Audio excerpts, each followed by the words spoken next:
Oh, I'm not gonna deny. I could listen to this opening song for ages. It's so nice. But shall we continue? We were in the Western Cave. In fact, we just hit the second floor.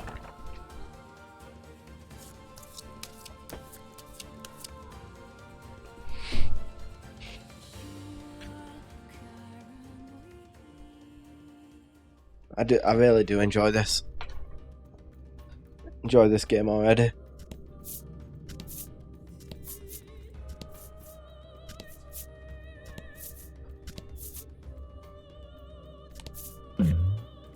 Oh, then. The Claret Trail leads you deeper into the cave. Was the walking wounded a monster or a human? A knot forms in your gut. You raise the torch to get a better look at your surroundings. The walls have been gouged and scarred as far as you can see. One sec, I've got an idea.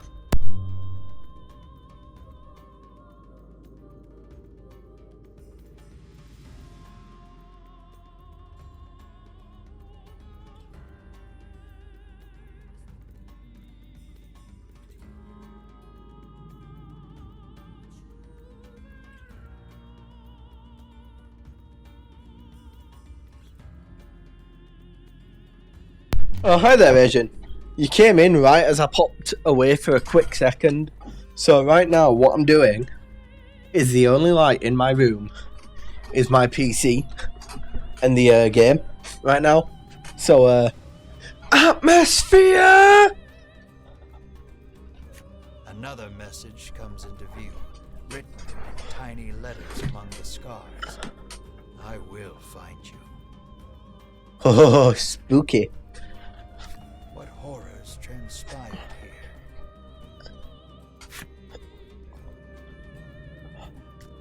Yes, welcome to the Voice of the Cards. One goal is to get 20 grand. Enemy sighted!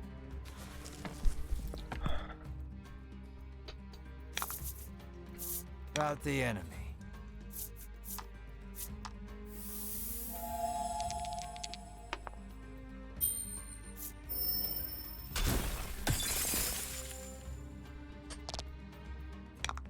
But yeah, how are you doing, bud?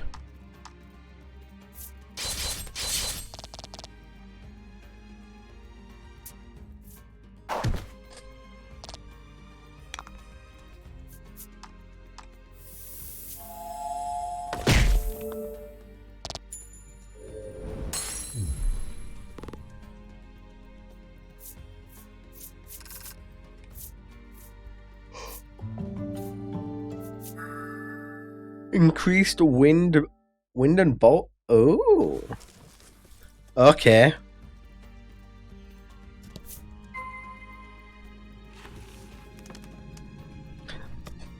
Good question.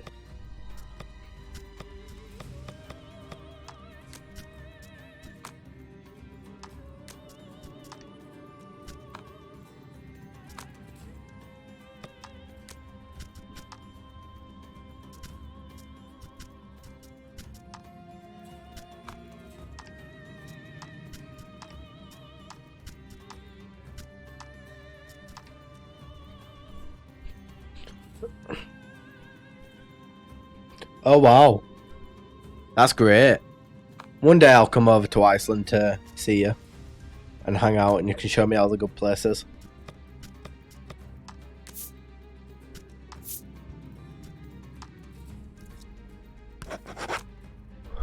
Why don't you have both? Do it. Yeah, a bit more of this, Julian. Why don't you do a bit of both, and have a vacation and a staycation?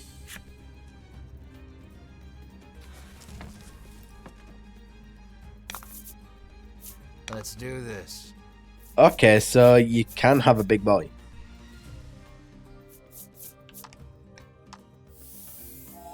How much damage does she now do it? 16 base. Yeah, doing more of this. It's just a fun game. Right now I've gone all out on the atmosphere Headphones on. Only my PC light on and everything. I spent the first 5 minutes just listening. Just listening to the opening music. Might just... Hey, you do that. You press on, deeper into the cave. Light floods into the chamber, illuminating a scene so startling, you nearly drop the torch altogether. 2 mummified bodies lie close beside one another, their hands clasped together. Beside them, a message written in blood. We leave together. Okay. Perhaps they were lovers? Whatever the case, you notice the bellwether nestled in their hands.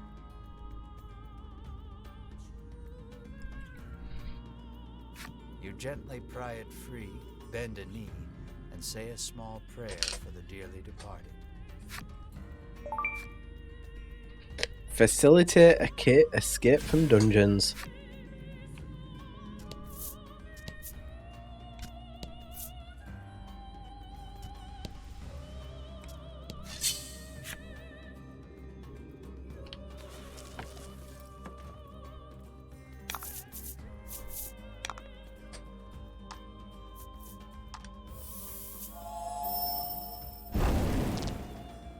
Yup. Went to the 2nd floor. That was where we ended, 2nd floor.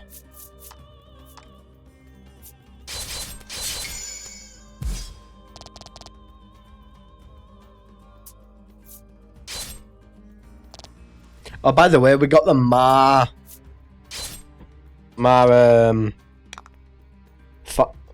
card. That was great.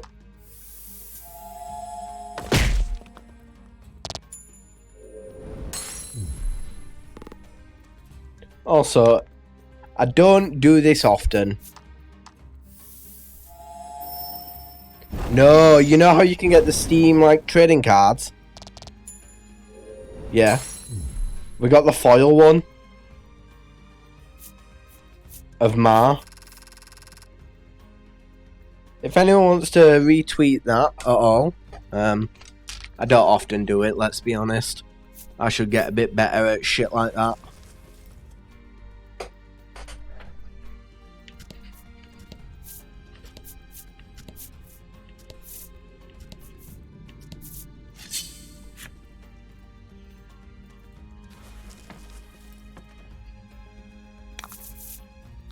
Don't hold back. I need a way to generate an extra one there. Or maybe have her go second. If I could have her go second, then I could blast everyone with Bolt.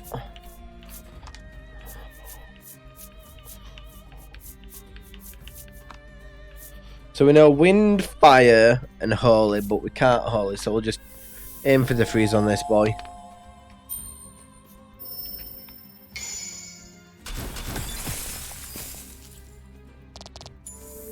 Oh, we got a crit, so we got a kill as well. Fortune favors the bold.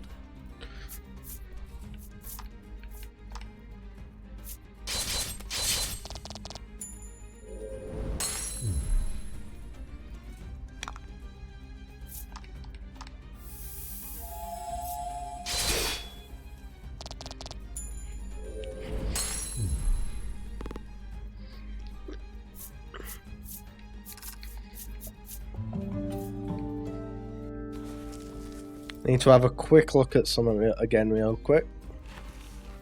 Oh, I misunderstood what that did. Okay.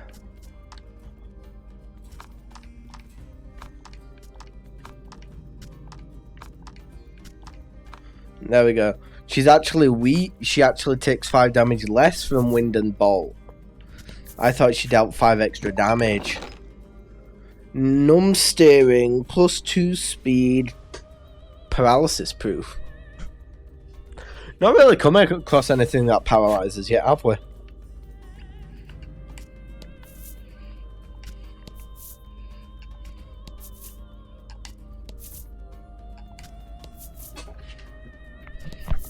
If anything, actually.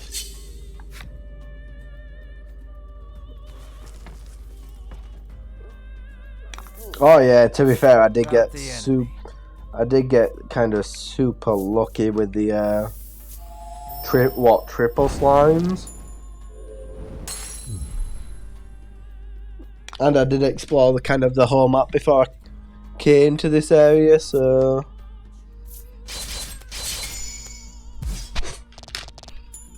yeah, 3 1k slime encounters. Lucky. And one of them was even my first, so I went +2 levels right at the start, which is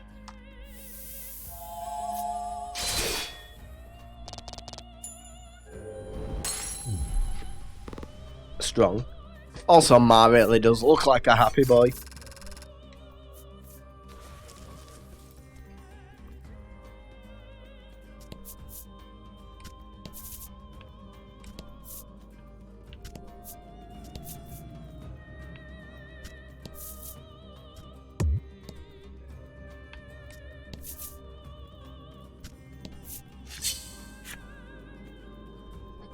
I'm sensing a boss if we hit that chest.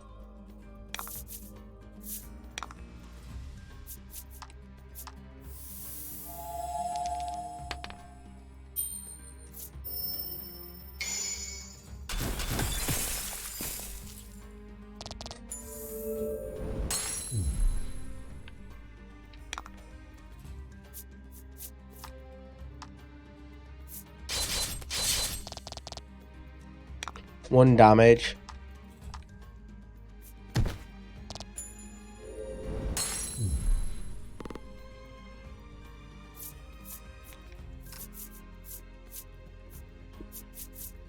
First person to choose is how we're doing these.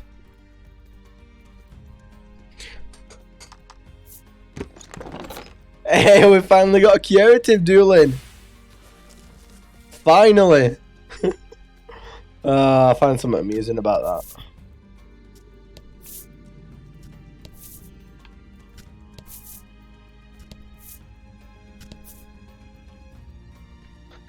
You almost did.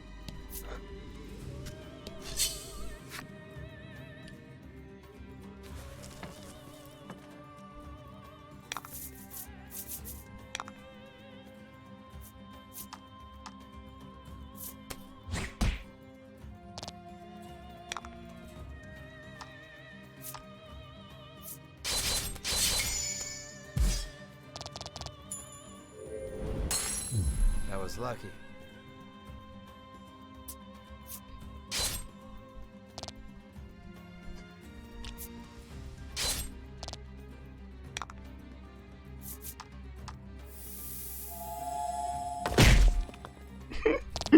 Oh, I love that attack animation. It's just, the man just spins in a circle. Oh, interesting.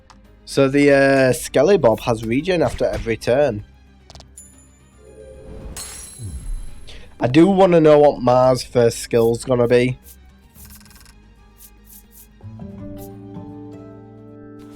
Or if Mar gets a skill being a monster.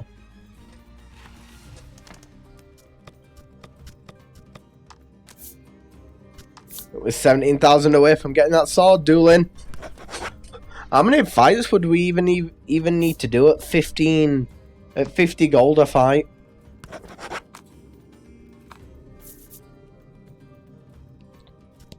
You make to open the chest, but an ominous voice echoes around you. I will not relinquish my Probably. hoard. The next instant, something leaps at you out from the darkness. We do know the troll appears in here.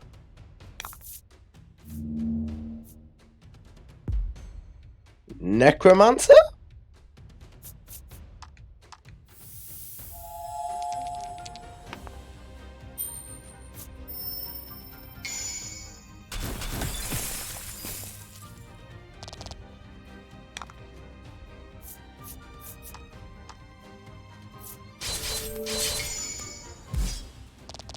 Oh.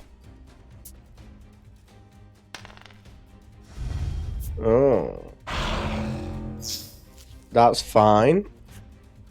Kazaflip cannot move until the ailment wears off, or... That's fine, we should get the kill here.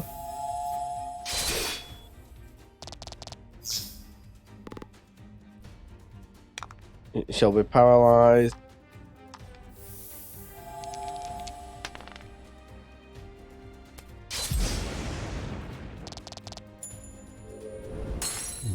We're definitely not meant to be that easy. You're definitely meant to be level 3 when you come into here.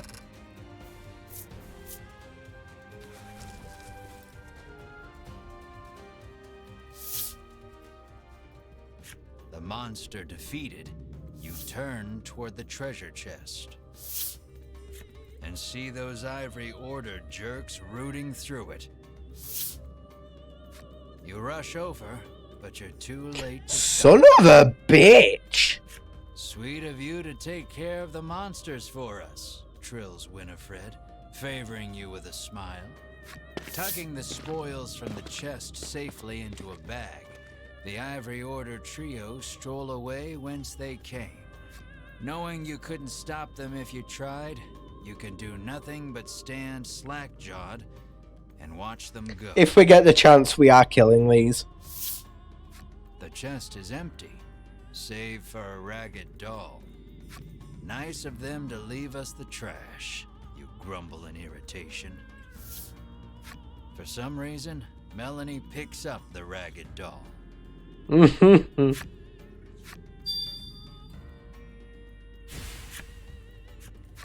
shoulders slump. All that effort, and this, you find nothing else even close to treasure.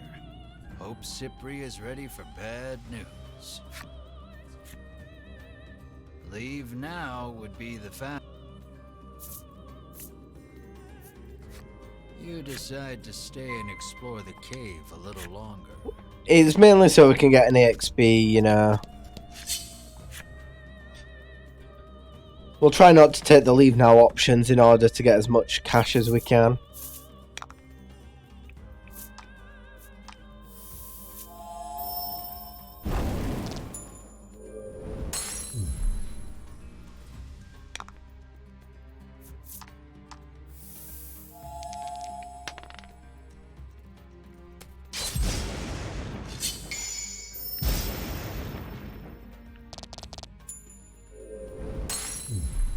Nice work.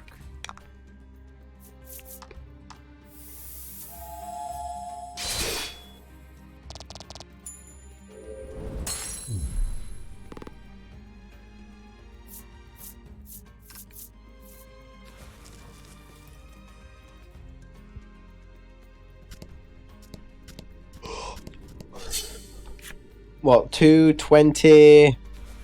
Ooh, what's 20?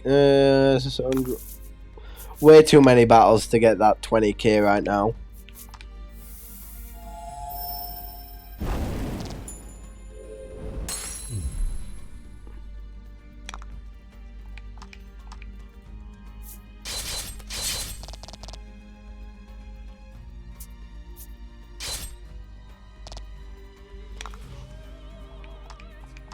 At the same time, I kind of want to do it. Great.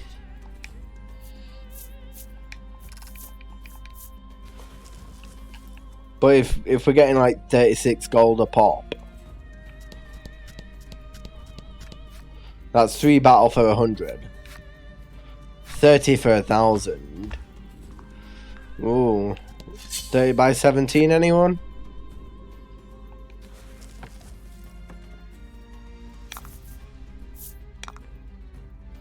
$100.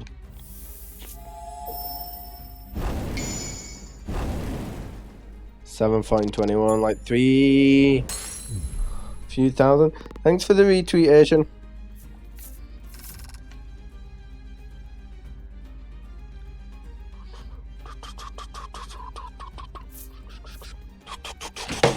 At least I think it's something like that. You know what, calculator? Where are you? 17,000 divided by 36. About 472 battles at bare minimum.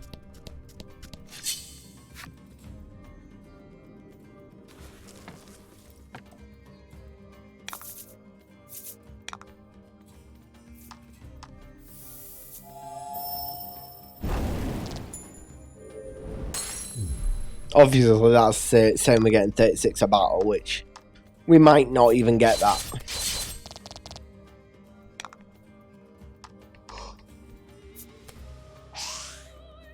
Son of a bitch. You dealt a lot of damage to my boy.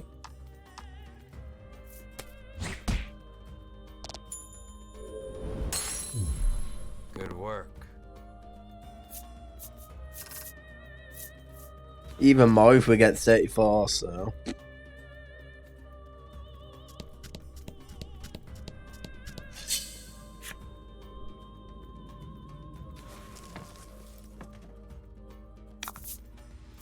Let's do this. So that means 35 divided by 2 is 17, so. Could even be 1,000 battles if we only got that encounter there.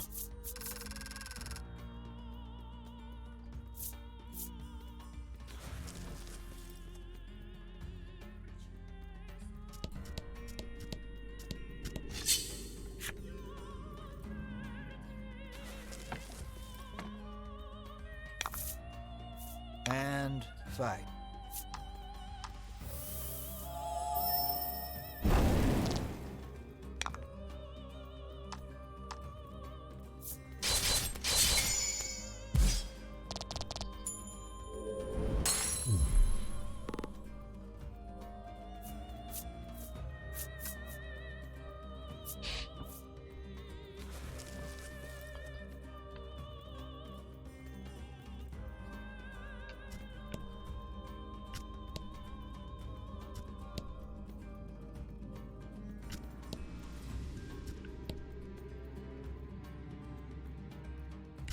Yeah, that's if we had 50 a battle. We've just seen bare minimum is actually 17, so.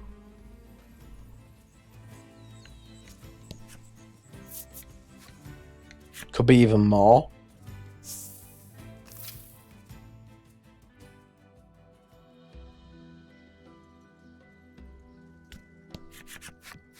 Were you able to find my treasure, Cyprian? This is all we found, says Melanie, withdrawing the ragged doll. Cypri's eyes widen as soon as he sees the doll, and he reaches out to take it. Without breaking his gaze away from the doll, he begins to speak. Cypri tells you he gifted this doll to his young daughter a long time ago, but she fell gravely ill and died. Since then, Cypri has treasured this doll as he treasured his daughter. Then the monsters took it from him.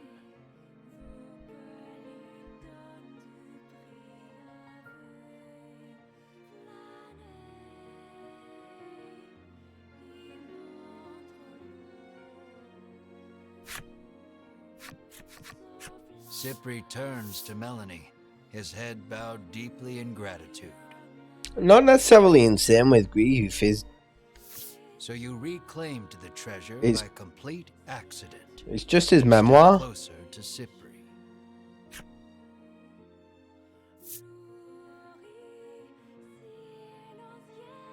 We are an absolute dick. What do you know about the dragon? You rude Cypri gestures as if to say, let's not get ahead of ourselves.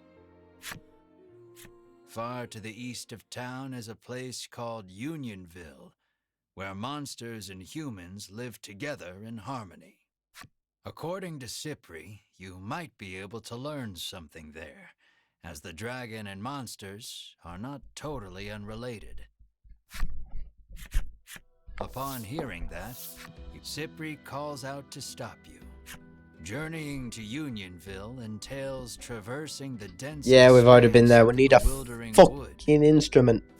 You'll need this, he says, and holds out something for you.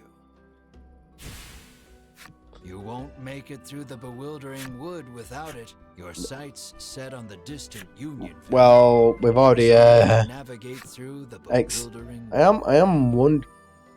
Ooh, we've unlocked his flip side. No. Let's see how bad his flip side is. Name is a long-time scholar of monsters and monster behavior. Most people in his village simply call him Cypria. He studies monster for the sake of his daughter, a daughter whom curiously no one has ever seen. Who's apparently dead, so the dude could actually be insane. Now, do we think I can go into that dungeon and fight that boss again? And so the oddball trio sets out on the Queen's quest to slay the dragon. A reckless young man who fancies himself a hero, yet cares only for the reward. His travelling companion, a quiet monster, and a proud witch. Her hatred for the dragon all-consuming. This would be better voice acted. Each hunt the dragon for different summit unite the realm.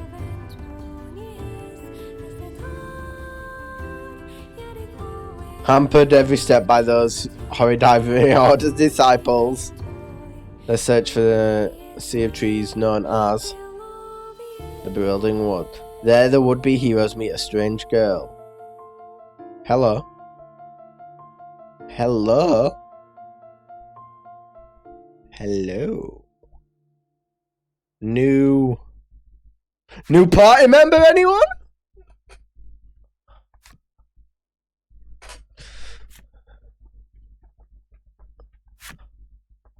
New party member? Oh?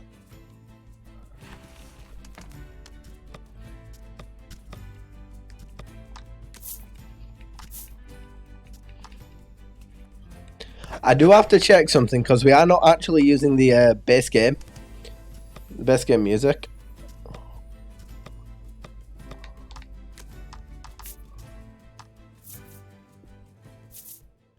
Fun fact, we are not using the base game's music.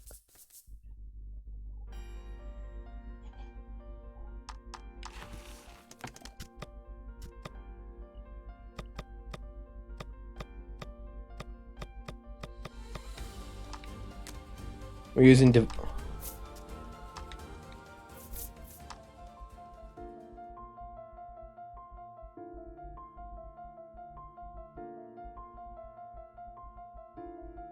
I do think this is interesting. This one's nice. But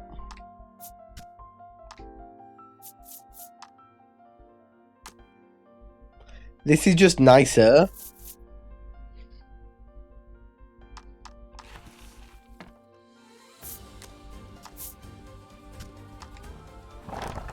Also, she's got elf ears. Are we getting an elf party member?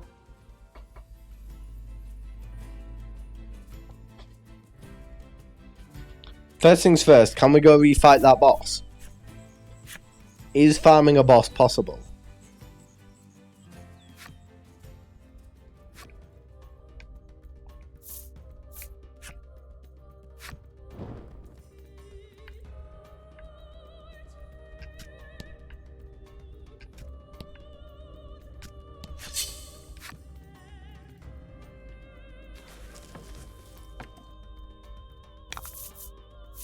Don't hold back.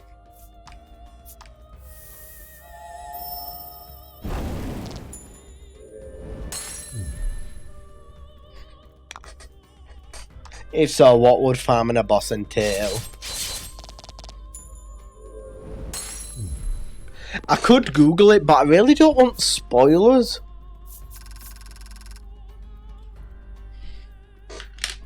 And if I Google anything, it'll be spoiler-ridden.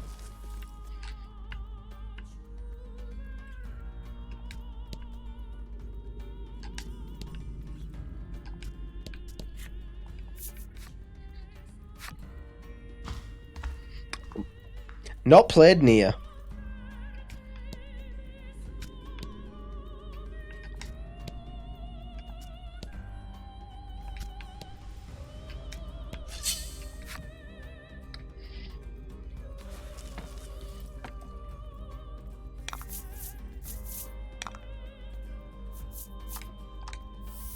I wish she had some form of AoE damage.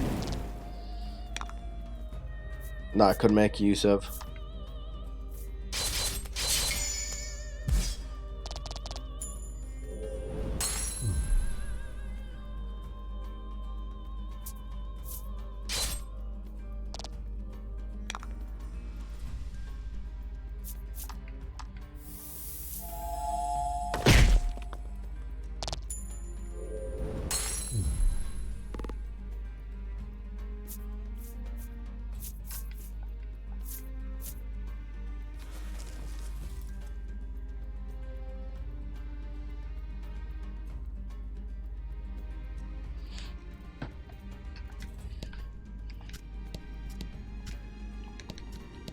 No. It's probably going to become a normal enemy or something, isn't it? Which I guess makes some degree of sense. Hello?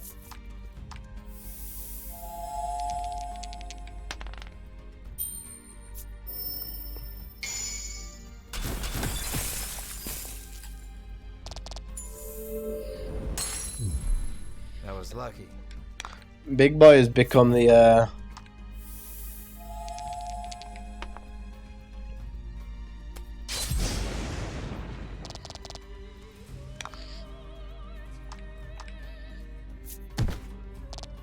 one damage. Oof.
Okay, that's good. Nice easy way to leave.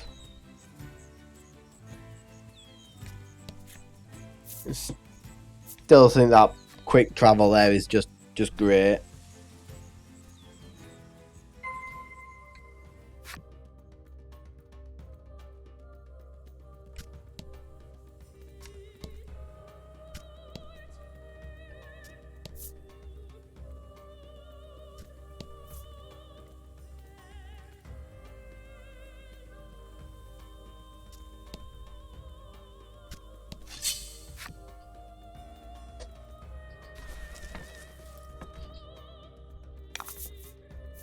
Don't hold back.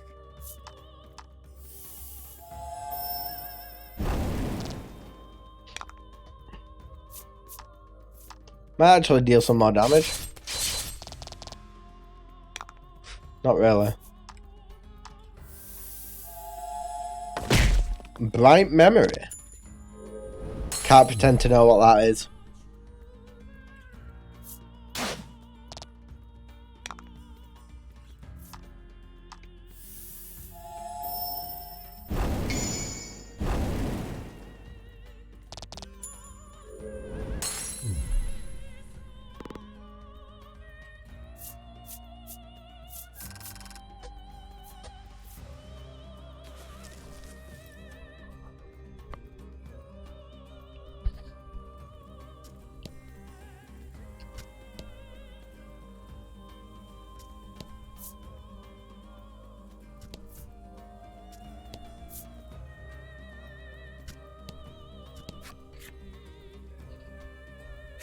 You hold the woodland flute you received from the good doctor in Thrace. Interesting.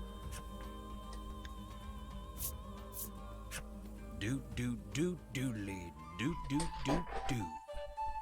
You blow a handful of pleasant enough notes into the woodland flute.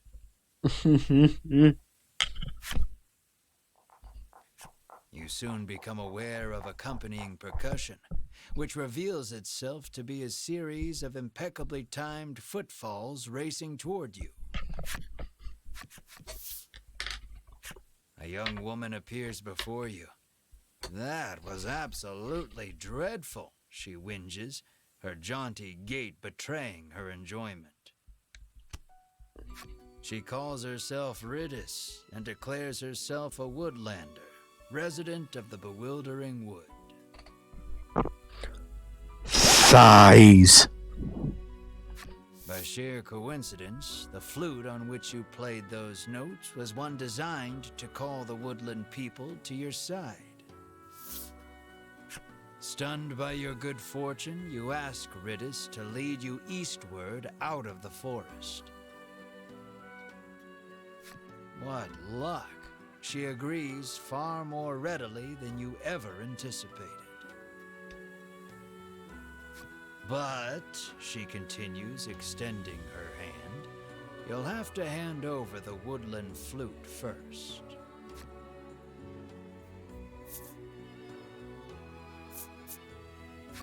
Hand over this precious treasure after all we did to obtain it?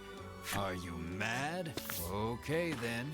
Enjoy roaming the bewildering wood for all of eternity, she says, striding off to who knows where. You play the woodland flute once more, summoning Ridis to your side. That'll cost you 1,000 gold pieces. Ugh, it's always about money with you, traveler. Hey, what about my... Before you can finish your thought, Mars' tongue whips across your hand, snatching the fruit and sliding it into his gullet. Ridis gasps.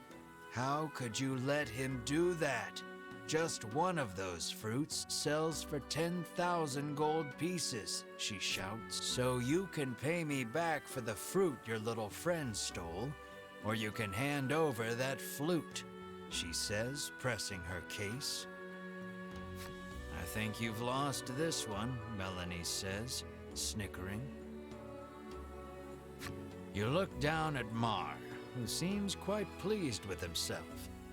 I suppose I have, you sigh in resignation. You begrudgingly hand the woodland flute to Ridis. Ridis plucks the woodland flute out of your hands with glee and begins playing it as she skips away.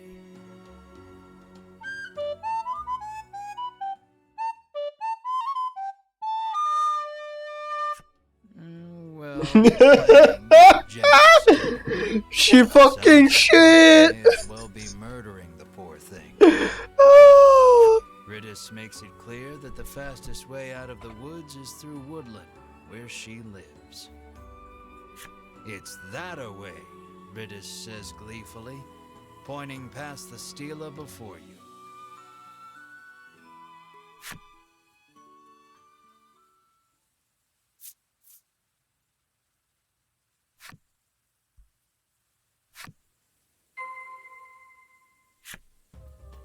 Sad, not actually a new party member. Disappoint.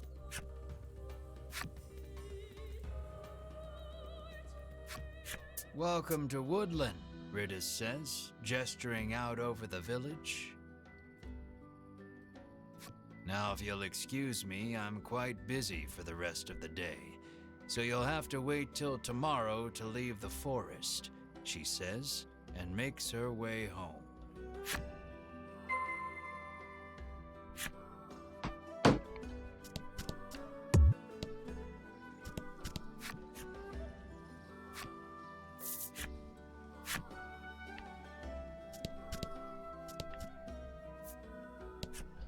Welcome to the Forest Oasis, the man greets you warmly.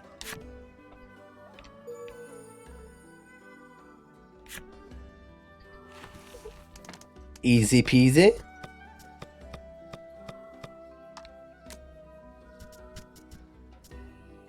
She's definitely a main character.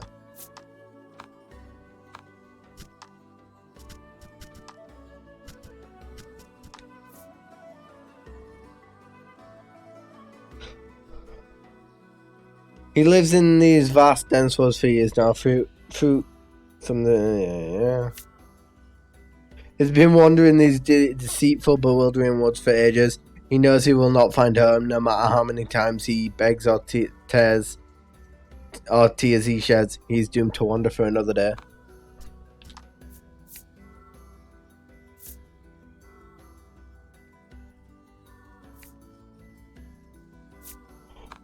So she stalks him. Okay.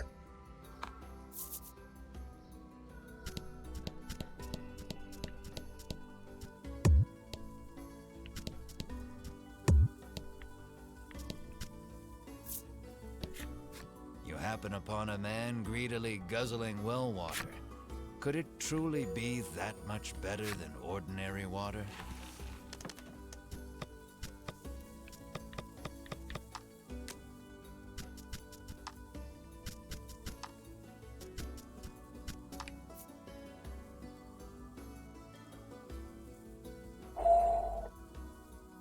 One half century. 50 years.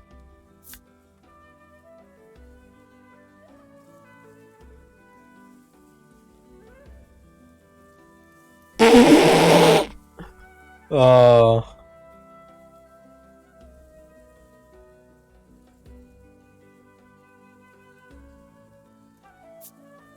Interested.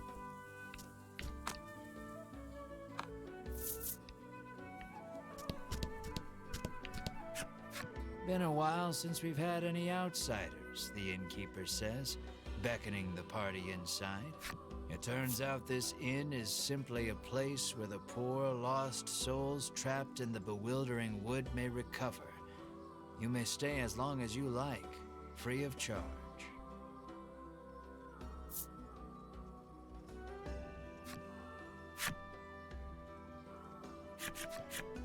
The wooden dining table practically groans under the weight of the platters upon it, all brimming with meats and vegetables from the bewildering wood.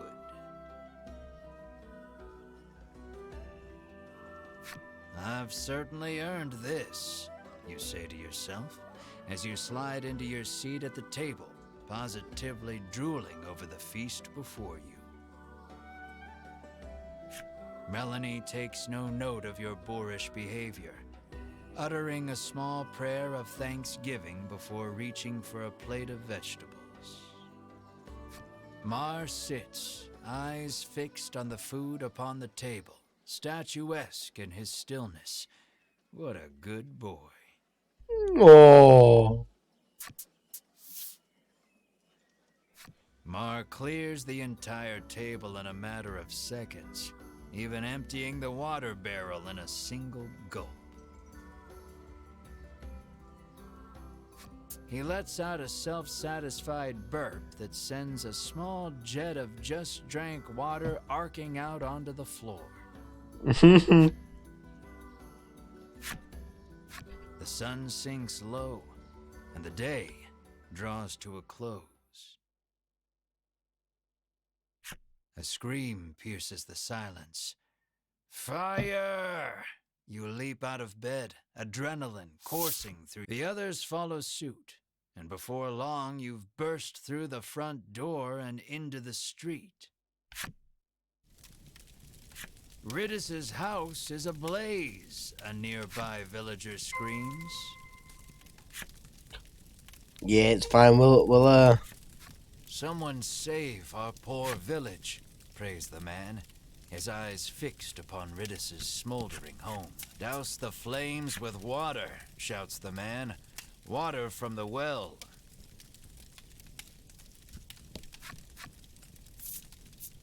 Yeah. Even now she's selling stuff. Even now she sells stuff.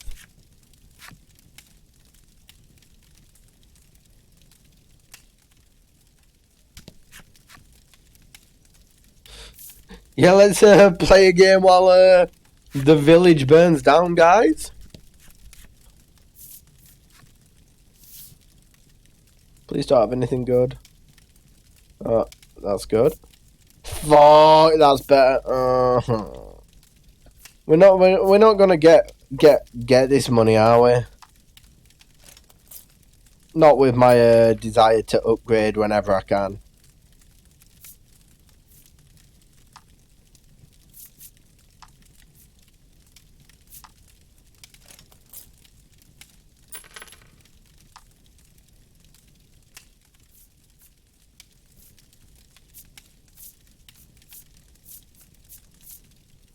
Ooh.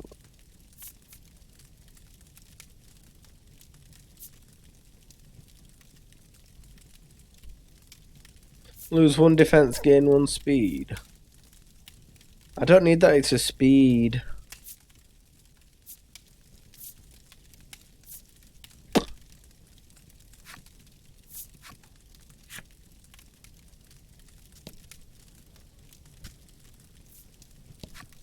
Fire or no fire, ain't nobody allowed past, says the gatekeeper, stubbornly refusing.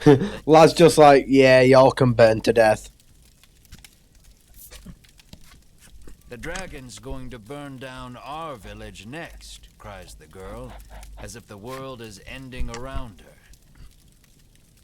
her. From a distance, the woman watches Ridis's house burn, despair on her face. My mother is still inside, Ridis shrieks, darting past you to fetch water from the well south of the village.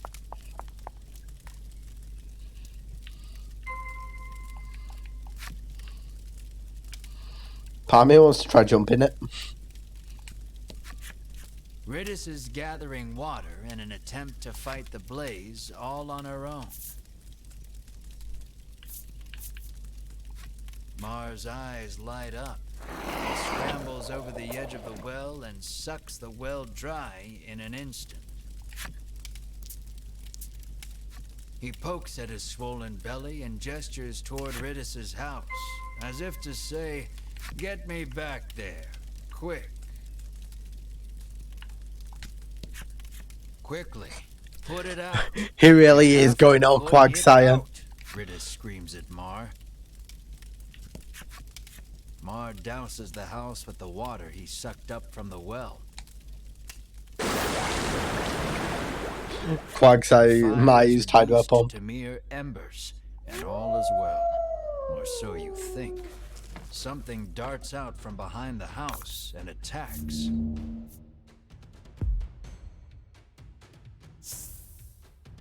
Happenstance cards. Happenstance card will trigger each turn during this battle. Add 3 to all allies' recovery rate. Okay.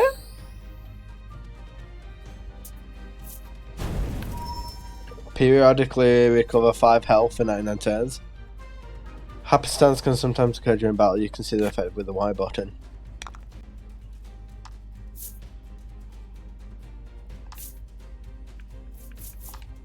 Surely freeze will be more effective here, right?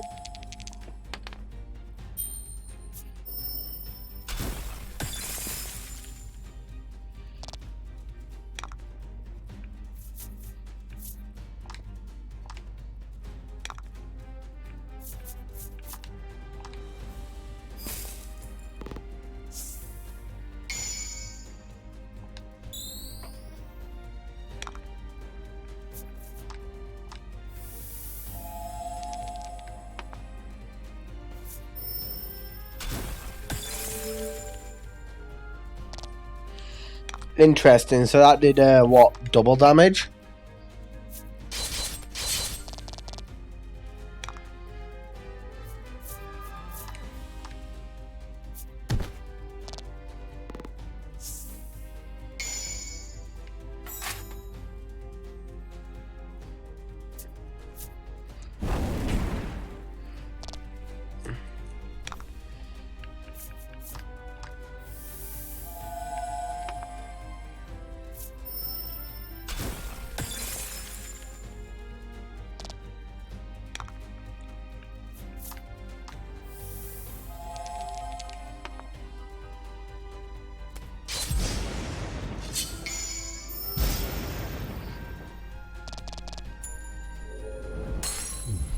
Interesting fight.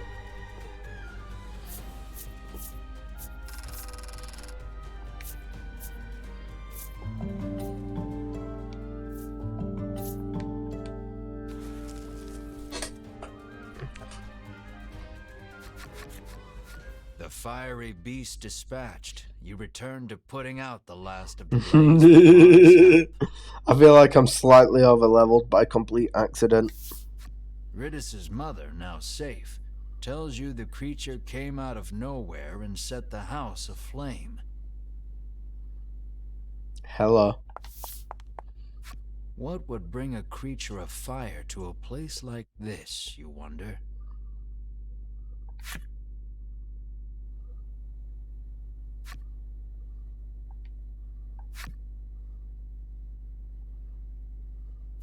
Light breaks on a new day, and the commotion of the fire feels but a nightmare. You lead your party to Ridis's house to ask for safe passage out of the bewildering wood.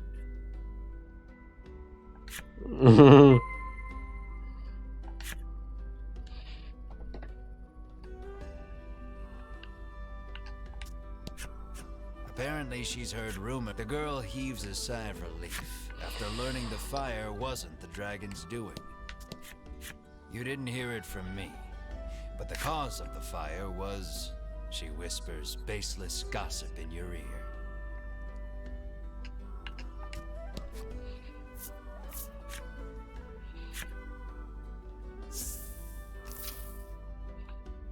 Though spared from complete collapse, Ridis's home has been thoroughly scorched. Ridis's mother tells you she was once deceived by a crooked merchant and plunged into debt. Ridis has been working to repay the debt ever since her mother took ill. You lightly press your thumb and forefinger to the corner of each eye, a mixture of sadness and anger swirling within you.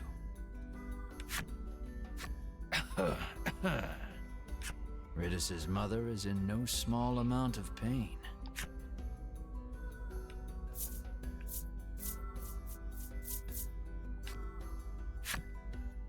The item you've but I appreciate the Ridis's mother hands you mysterious card 3 as a token of her gratitude.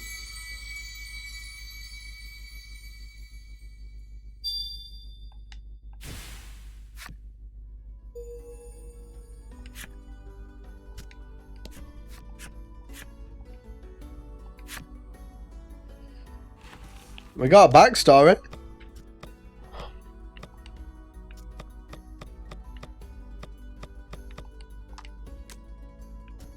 I wonder where the second one is then, because I've missed that, seemingly.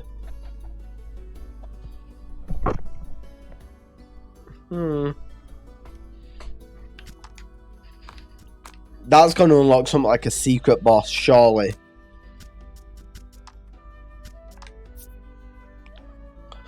Either through bad luck or a trusting heart, Ridis's mother has endured no shortage of hardship despite living in a secluded London. You might think the repeated swindlings would get her down, but that would require that she realises she's been defrauded. Oh. So she's dumb. Poor lass. Yeah, I really don't think we're meant to be level 10 here. Given that the previous fight was level, what, 3? Ridis sits alone in one of its rooms, the air thick with the smell of char. There shouldn't be any fire creatures for miles, she grumbles. She says the monster appeared while she was playing the woodland flute last night. As to why any monsters, let alone fire monsters, appeared, well, despite the circumstances, you ask Ridis to lead you out of the bewildering wood as promised. I did promise that, didn't I? She says wearily, rising from her seat. The poor girl is clearly still in shock. Why do you want to venture out beyond the bewildering wood anyway?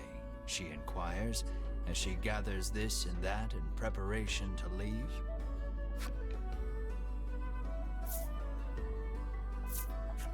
We are in search of the dragon, you say valiantly, adding, the reward will be significant should we defeat him.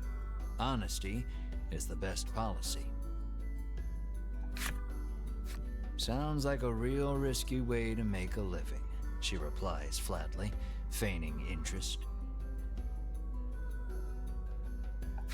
A group of Ivory Order people came through here just the other day, she explains.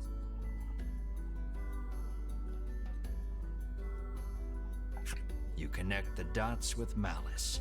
Those three, you seethe. At last, Ridis is ready to depart for the edge of the bewildering wood.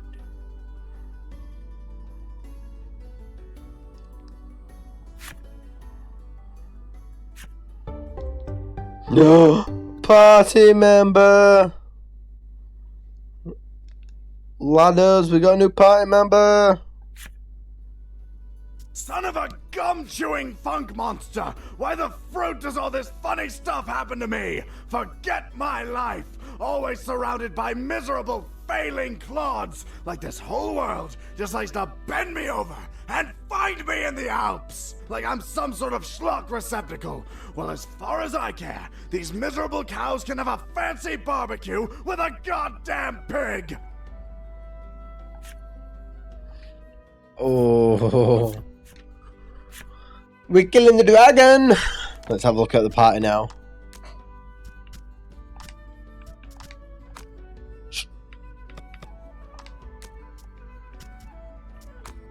Okay, so you're meant to be level 7? Let's have a look. Deal damage, deal damage if wrought, poison, deal 2 times damage. Interesting, but unfortunately, kind of like the team we've got.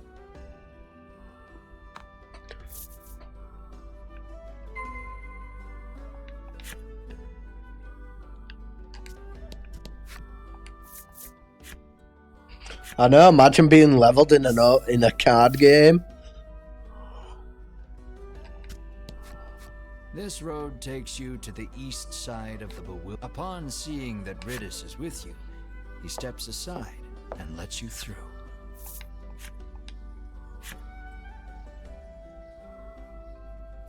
The eastern portion of the woods certainly does not want for thick, soupy Your ability to manipulate. What I think is once you clear a dungeon, your ability to restrict, the restricted camera, that should be rectified. I guess to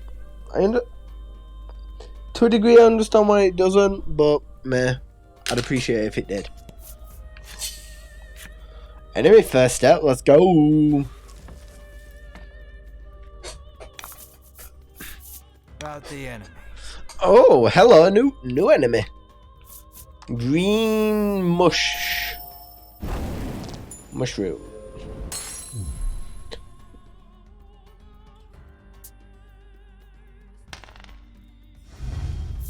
Poison.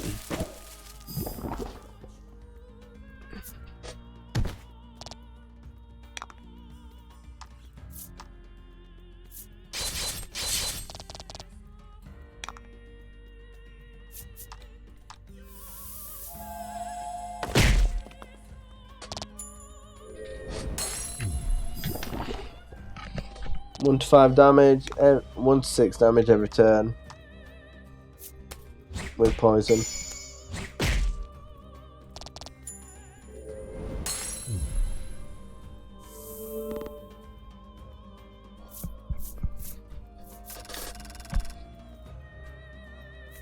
Oh, 96 a pop there. Man leveled up. He's still not got a skill. Alright, someone pick the chest.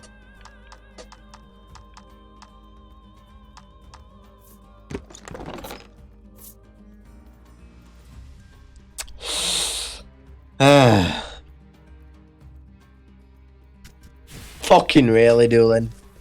Fucking really. Another goddamn antidote.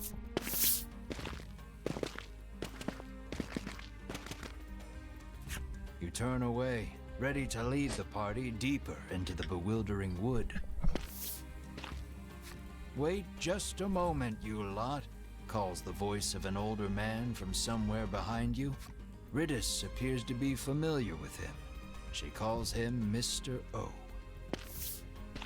Oh god, it's Mr. O Power! Our young lady, He's gonna do things! handing her a slip of paper.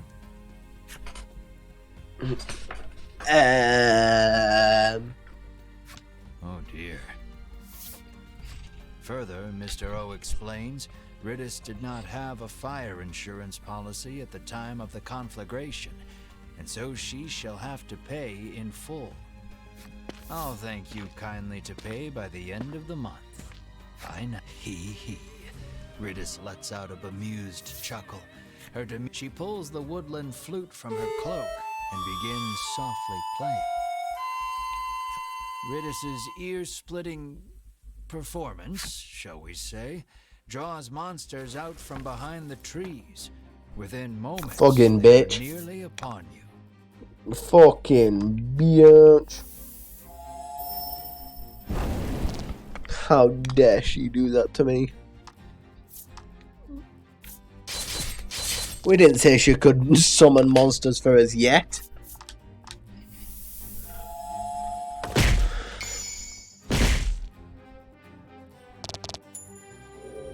I mean, yeah, if we can.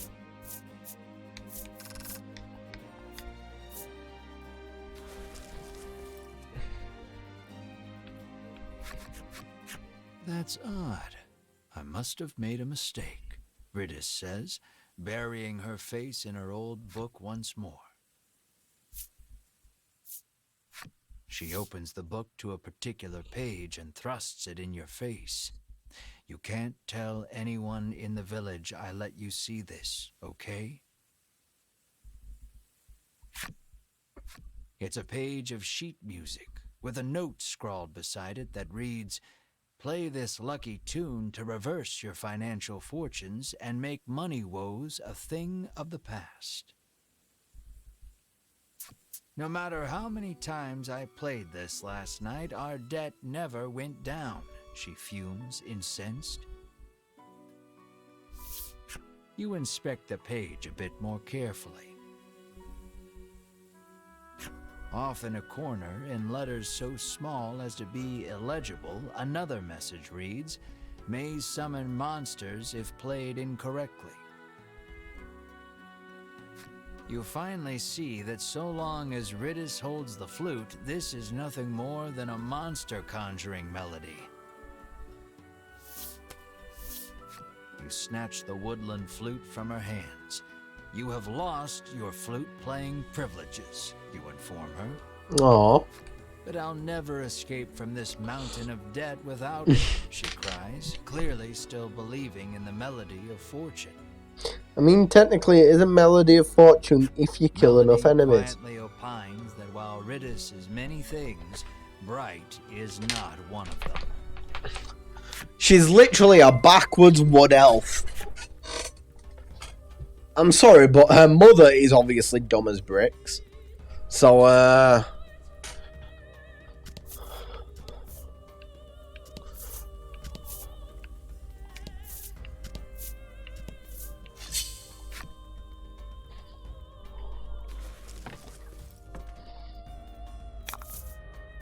About the enemy.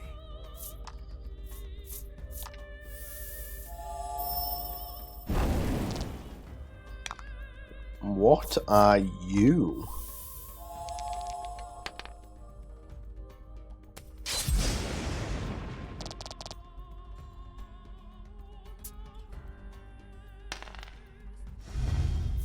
Could be.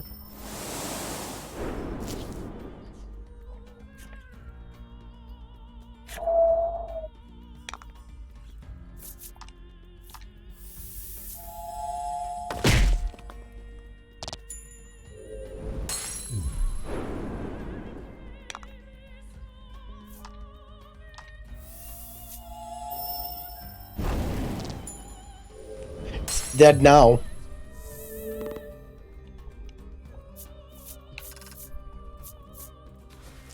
Worth 100 gold, though.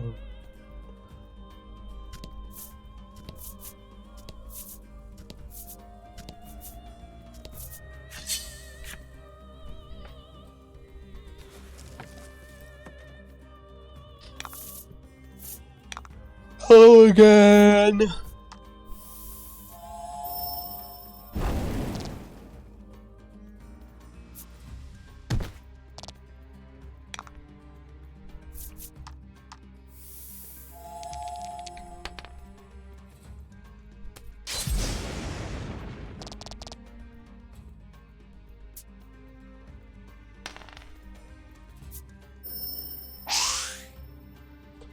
Well, these encounters will make 20k total easy. Maybe.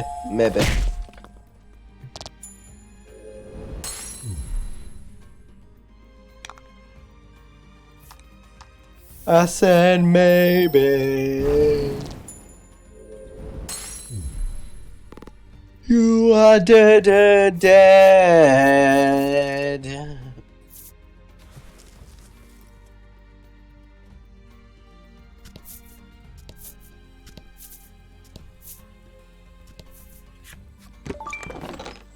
Knight's Chainmail. Who are you for?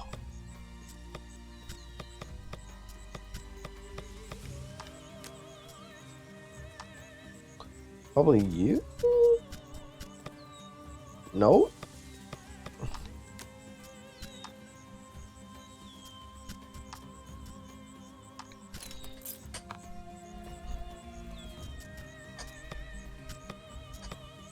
It looks like you can have two parties.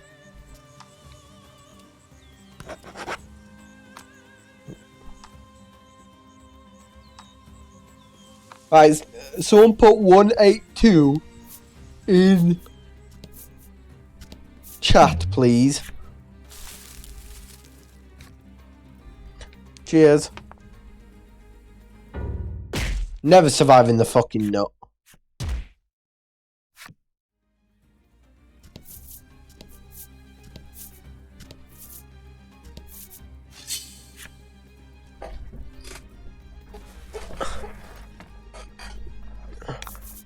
Let's see if Backrow get any form of XP. Oh shit.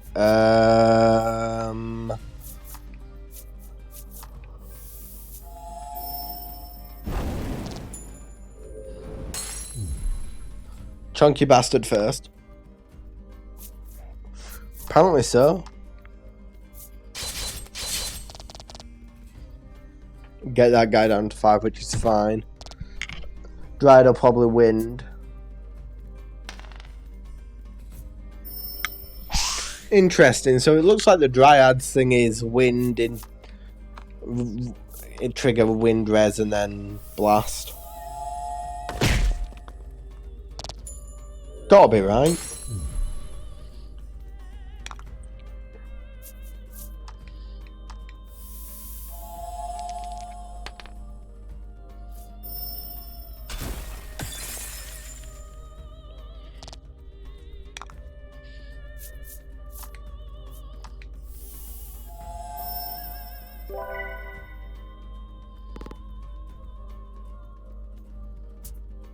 Yup.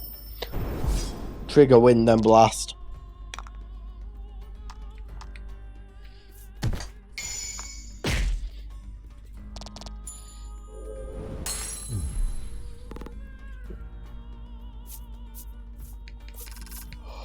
$137. Okay, so Backrow does get XP. Can't pay. Okay. Add 3 damage. Add 3 to damage if target is inflicted by a star sailman.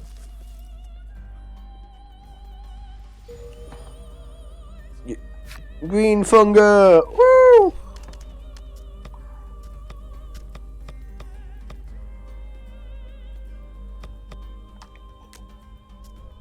Yup, pretty much. I'm slime.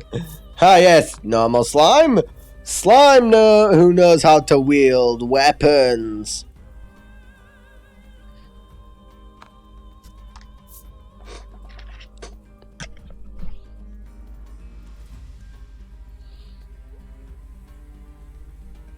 Okay, just poison making tough boys.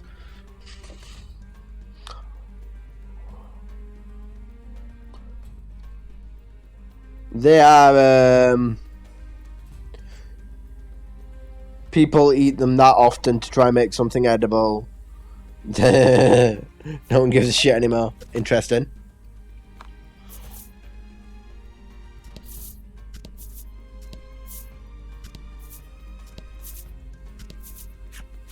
Here, British, as she does, a hidden path out of the bewildering wood comes into view. No, there's still area to explore.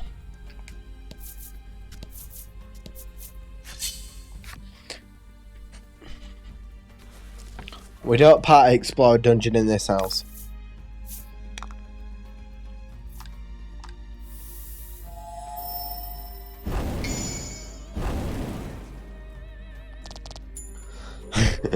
That mushroom's gone.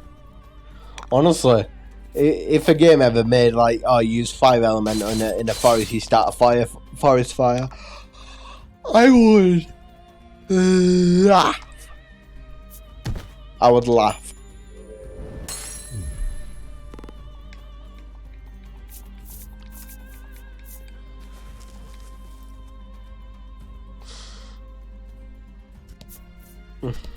Smokey be smoking properly that way.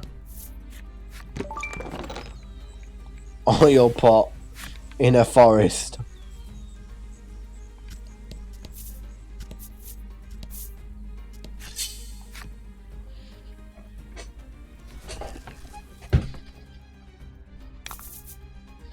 And fight.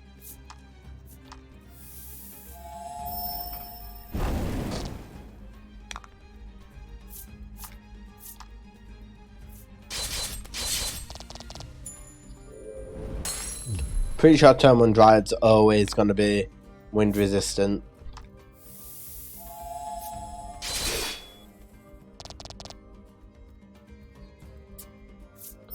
Maybe not. Oh well, it's not enough to care.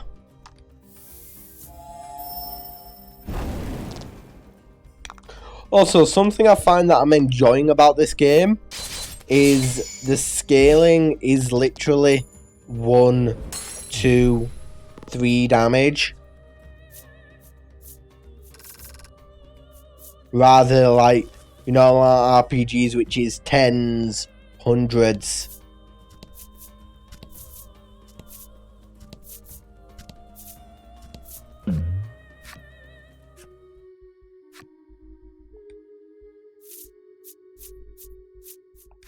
As you listen closely, you are struck by a sudden the grass rustles. Then realizing you've been caught in the harpy's trap, you ready your weapons. First harpy battle. Let's do this.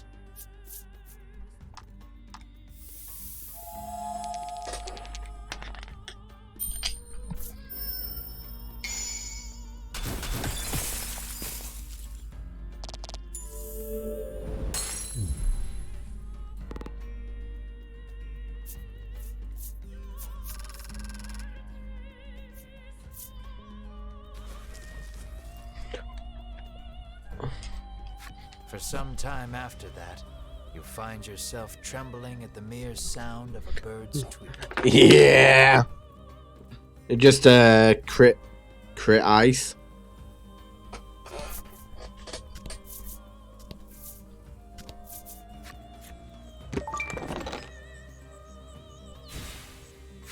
Another phoenix down.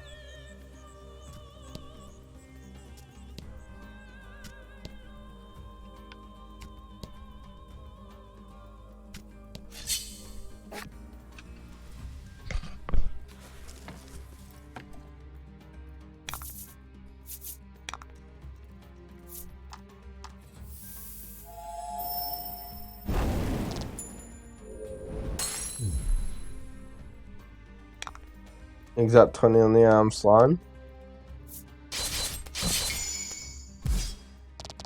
Nice work. Still trying to figure out the MC's thing, but you know.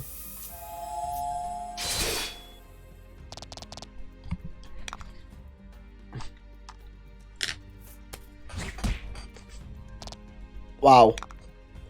Disappointing that. Can't even deal 9 damage.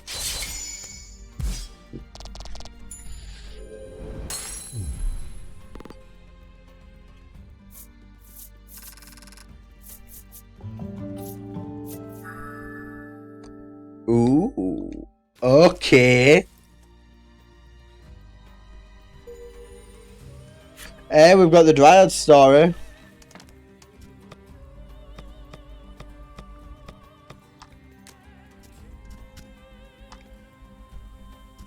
Don't really use wind, do we? Well, magic strike. So, I mean, you know, 3 generation of 2 gems. Which means...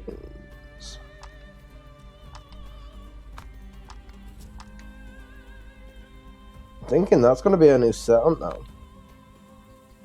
At least we'll give it a try.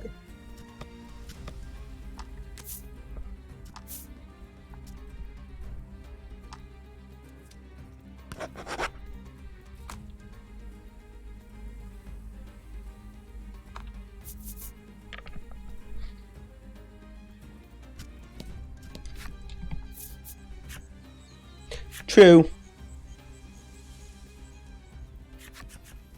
At last, you are free of the bewildering wood. Praise the power of the Woodlanders, you squeal in admiration of Ridis. Nah, mate, that'd be pure sarcasm. She giggles bashfully. Oh god, we're flirting. Hello, bot.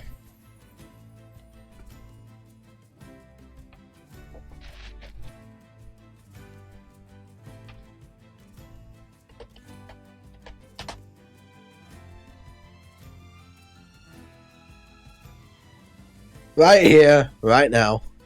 The Stone Cold Stunner. You know it. You've certainly kept your promise, you say. Thank you for showing us the way. I was hoping I could join you on your quest to defeat the dragon. Ridis suddenly blurts out. So what are you doing here? Oh, you know, just flying around. Flying around? Flying around. Thwarting my plans? Weren't your plans? Are you? No. Good, because that'd be bad. How bad? I'd have to kill you. That's bad. Indeed. I meant to do it ages ago.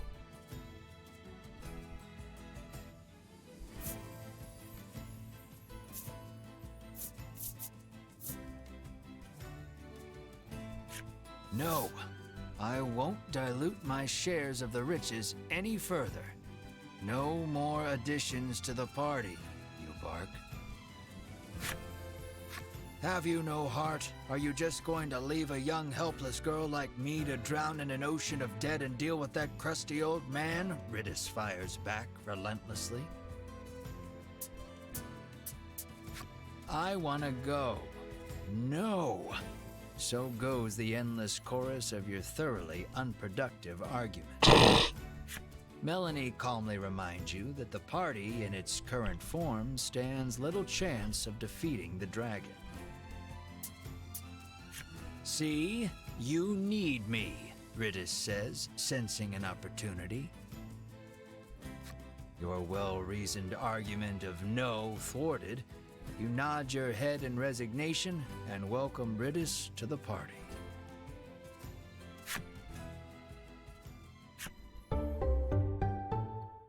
Just let on each on.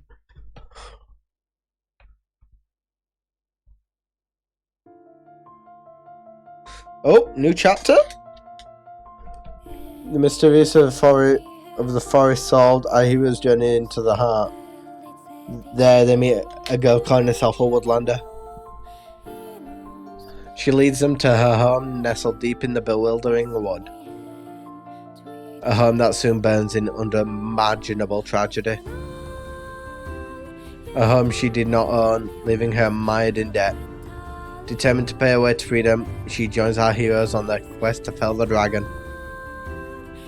She embraces her new compatriots and leaves the wood behind. You're definitely not meant to be level 10 for that fight then. The next stop, the curious village where monsters and humankind coexist. Definitely not meant to, you know, be so high a level for that fight than if all that was a chapter.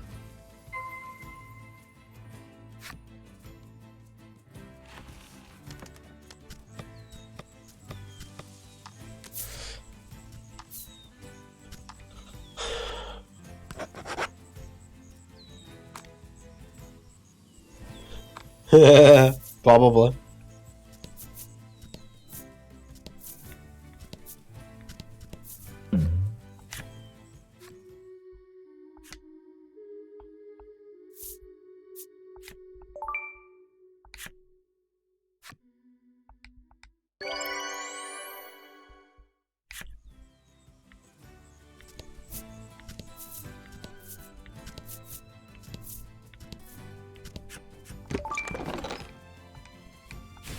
Another insta revive.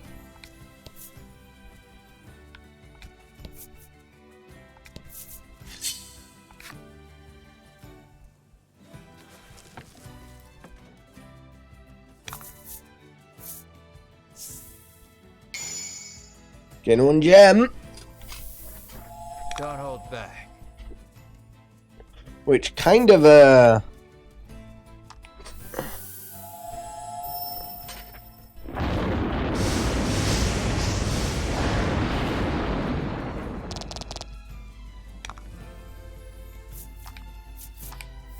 came in useful, that.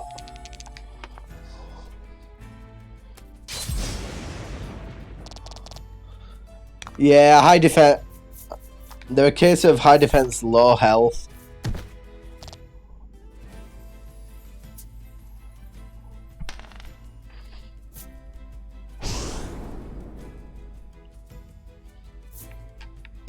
We fought quite a few of these on the demo.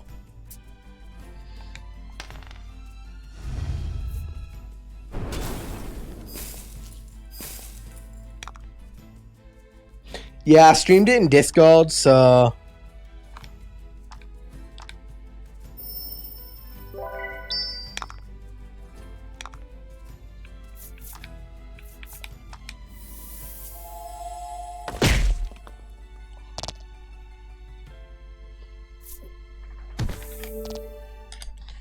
Freezing, by the way, does double your damage. So, I mean, I guess it does crit, essentially.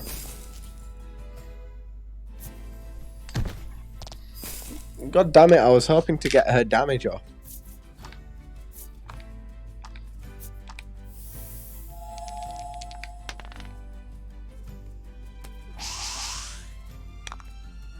Son of a bitch.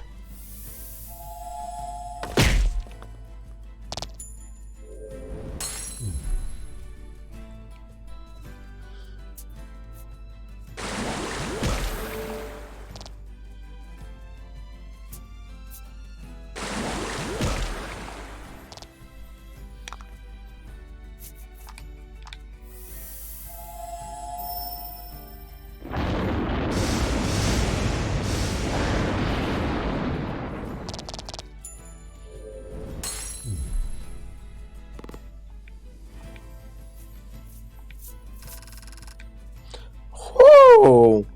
Getting some fights like more fights like that would be good. Go on then, left middle alright.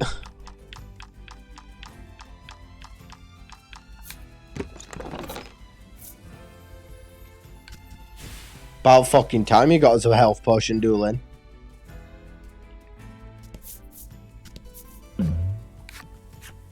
An armor-clad knight stands, exuding an extraordinarily powerful aura. The knight faces you and asks, "Might you be challengers?" But after sizing you up for a long moment, his shoulders slump and he mutters, "No, you are not yet ready. Grow strong, young ones," he says, then returns to standing in silence. It appears he awaits a stalwart warrior to challenge him. That's definitely going to be based on the... maybe the next character we get, or possibly a higher level.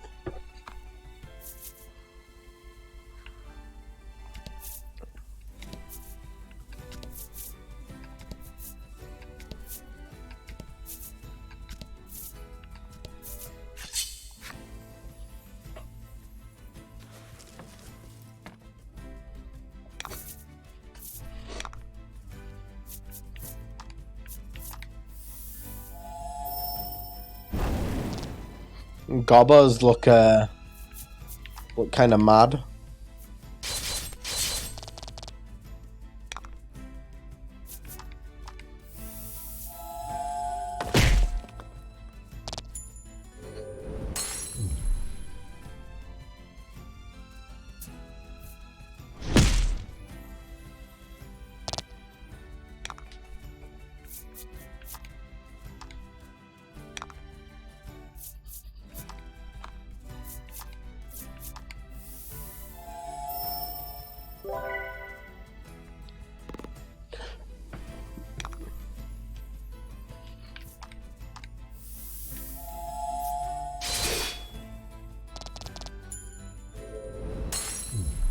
I guess 25 damage, 24, 25 damage worked out right there.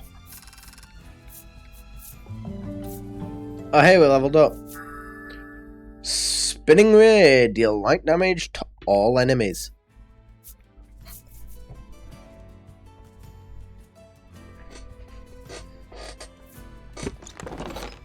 Two in a row. Very nice.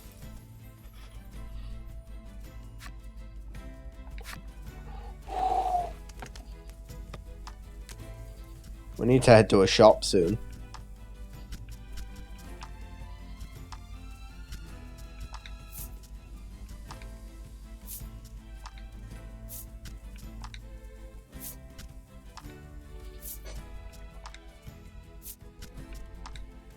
We have so many antidotes, I'm so sorry.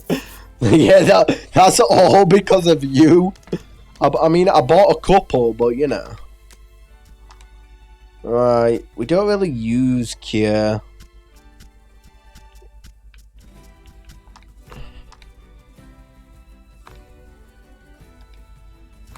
We're gonna test out Spinning Ray for a bit.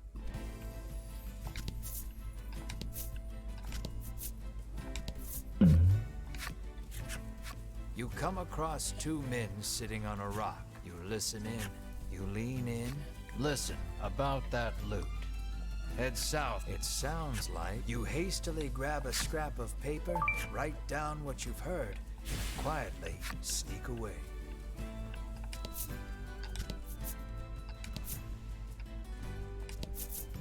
The harbor is closed today.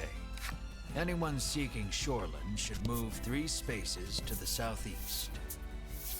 Look, you two, it's the sea, Riddis exclaims, frolicking in glee. You, on the other hand, trudge along as far as you can from the coast, ignoring the hair sticking to your forehead. Feeling something at your feet, you glance down. It appears you've stepped on a monster's cape, making it Fishman! It attacks you in fury.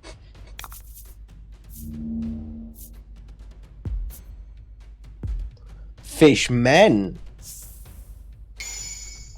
Let's do this. Okay, so all attacks always hit.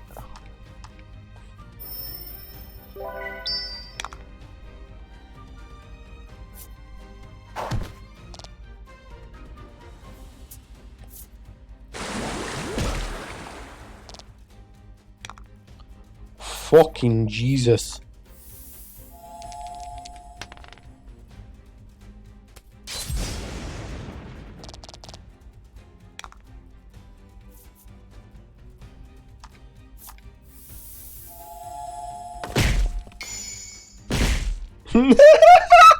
Oh, I love his roundhouse when he gets a crit.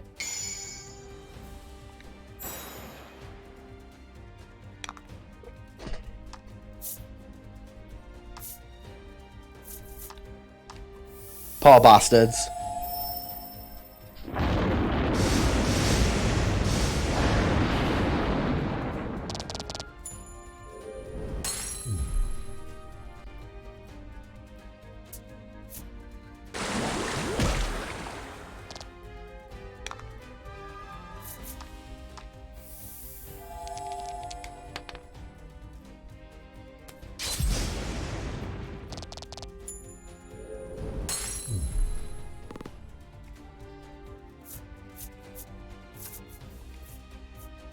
1,000 gold. Am I leveled up? Demonic down. Okay, so provoke.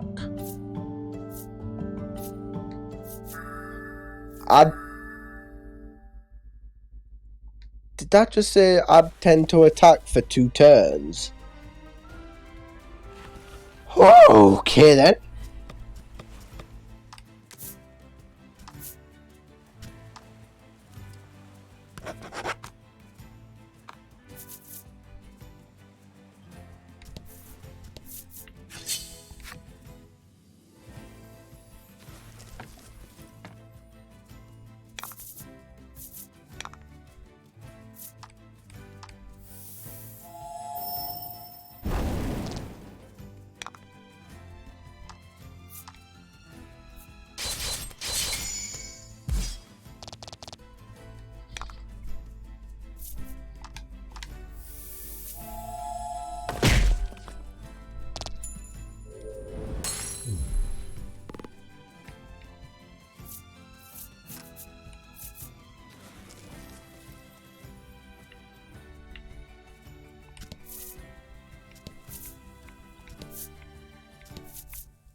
How big is this part of the map, I wonder?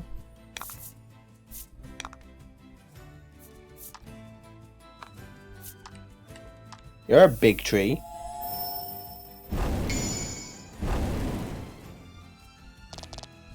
You're a very angry big tree.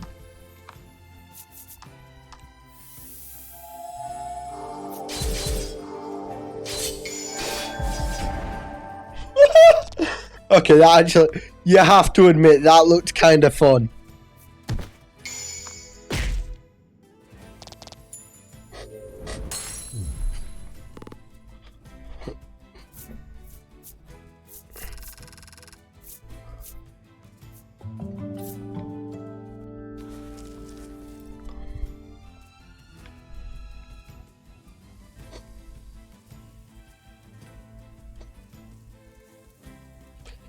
Decently large map.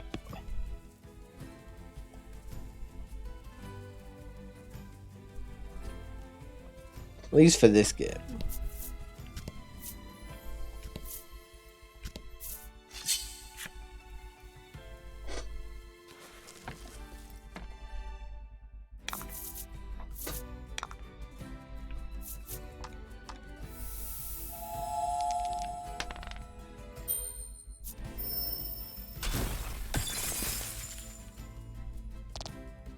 Oh baby, Ark leveled up.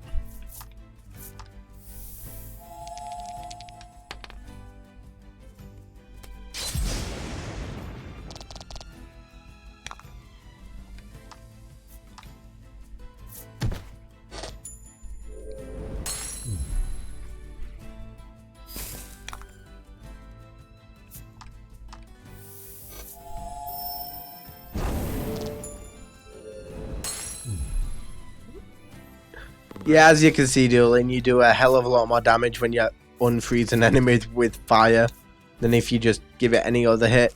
Any other hit is double. I'd say that's maybe 2.5. You pick up a scrap of paper dropped by some manner of monster. Stolen treasure, harbor Scrawled on it in crude lettering. peninsula, where see the sea. Where see the sea, harbor peninsula, Clearly, stolen whoever treasure. stashed the scrap of paper in your pack and resolved to keep an eye out for the treasure on your travels.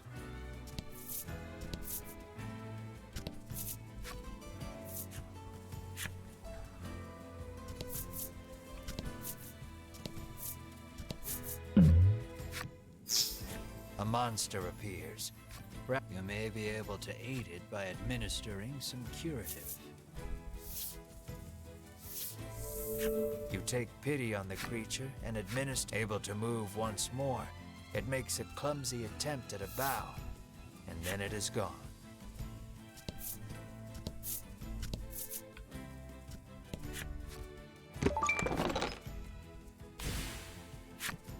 We're almost halfway there.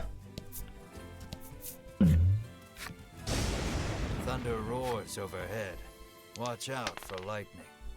Not one. Oh. Zap. Lightning hits you and your friends dead on, leaving you charred and smoking.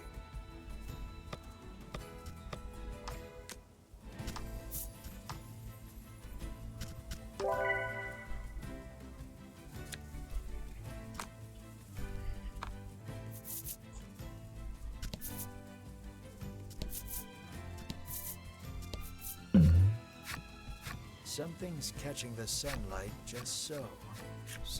Sure enough, this is the location the wife convinced you found their Warrior's stash. Mail. You open a chest with a self-satisfied smirk on your face. Wonder who gets that one.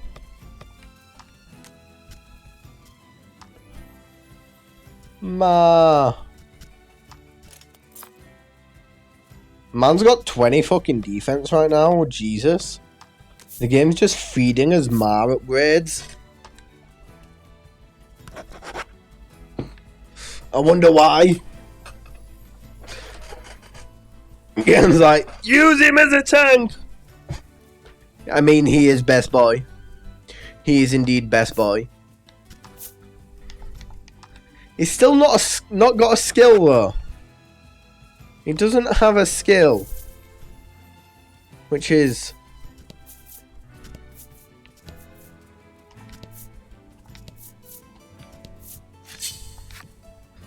upsetting.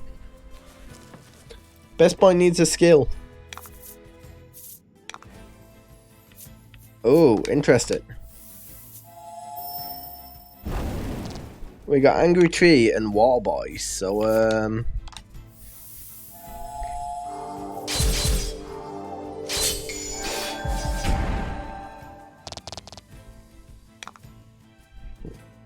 interesting. So Water Boy only really takes damage from a high amount of damage from being electrocuted, which does make sense.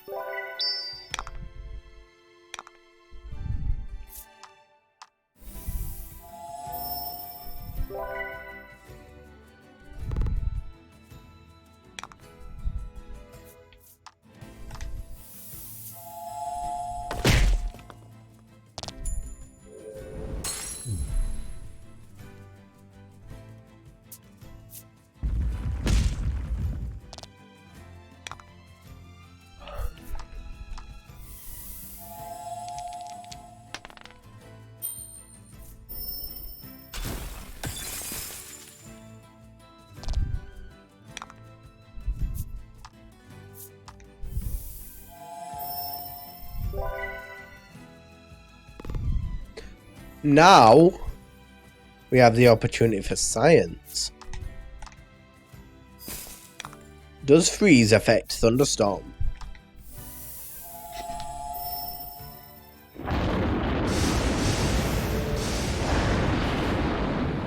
I think it does, you know. Interesting to keep in mind.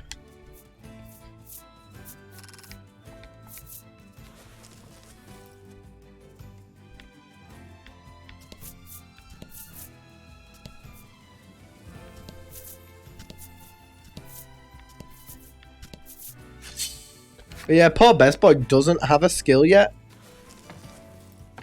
I wonder why. The monsters don't get skills, or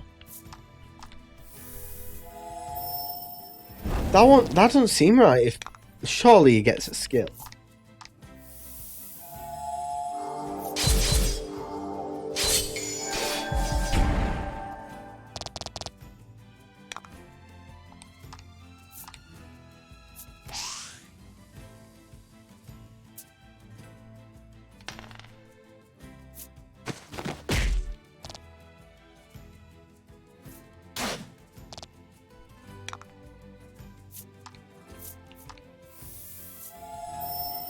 I mean, I could get if you could, you know, like use different monsters or something. Hence, you know, obviously monsters don't get skills in that case. But it doesn't seem like you can, so Maybe he just gets it at a high level?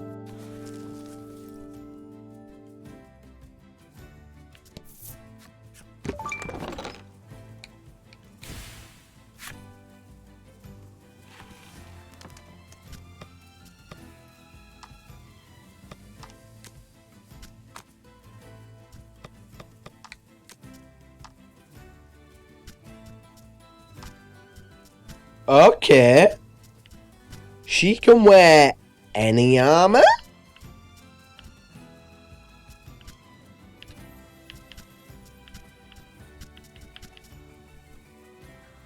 Interesting.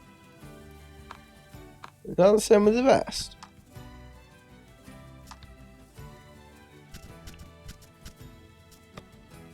True, Tempe, true. Wrong. She can wear things. Why not? Yeah, she can wear mail and breastplate. She can wear Mars stuff.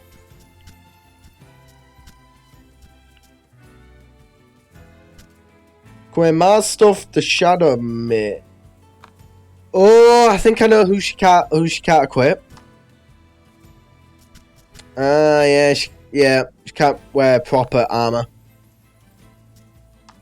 Yeah. Right. Okay, guys. Okay.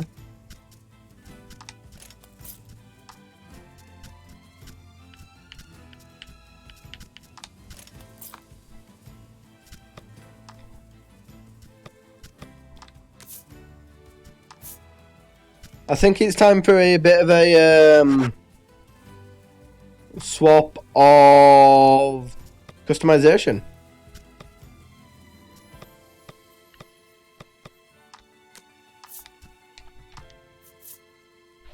I want to see what else it affects. So we do have a couple of extra card sets we can use.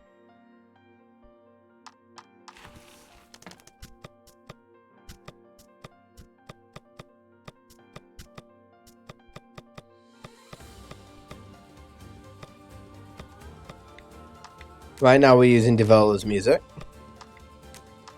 We've now got access to all the dice, thanks to doing the video game. With Ebony Table's probably the last one from the mini games, as well as the parquet board that we've got to get.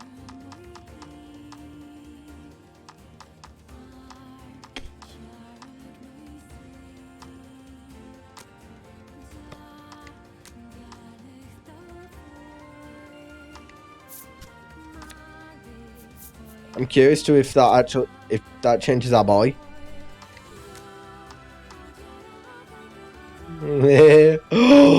we have to try to figure out how to get that. You can get Ma, guys. Are we playing card games to see? Am I going to go play card? I'm going to go play card games to see if we can get Ma. As a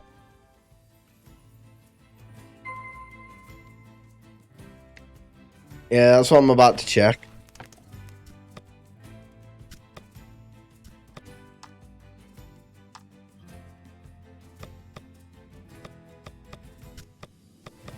Did it change anything else?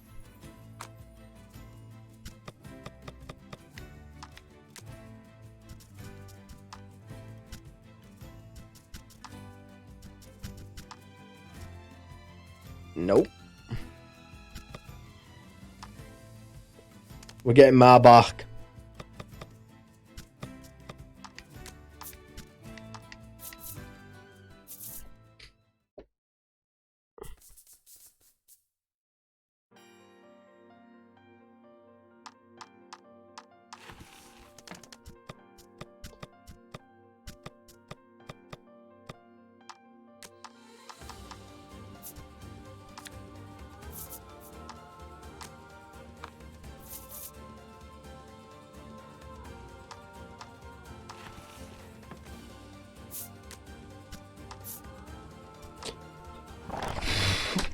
Now, the question is, Do we go play children's video? Do we go play gambling card games in the attempt to see if the chain? What do you mean the chain? Oh, D&D.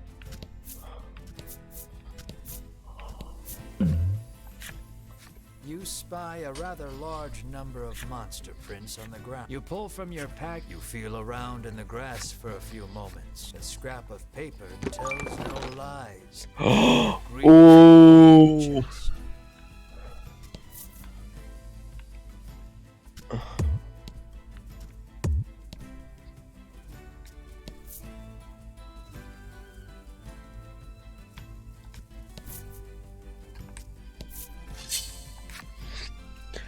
We're halfway there, boys!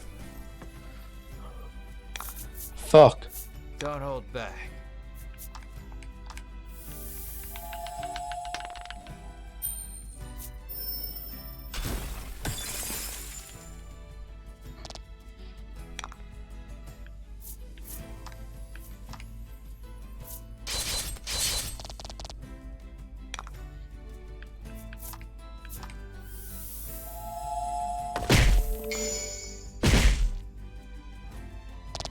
No, I love his roundhouse.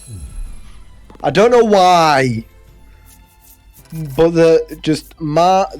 a card spinning actually makes me happy. What the fuck? Ooh, we've now unlocked the ogre story.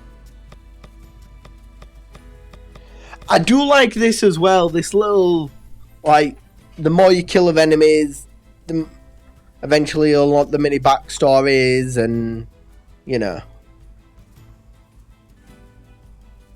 that kind of thing. Umbral Goblin. Activated by violence. They use enemies to maim the weapons. And they basically get off from the sound of enemies breaking the bones. The careless manner which ogres brandish their large stone axes makes them dangerous indeed. Most monsters dip when they hear an ogre. Ogres spend the days endlessly caving in the caves, lest their compatriots mock them. Oh, they basically get bullied if they're not hench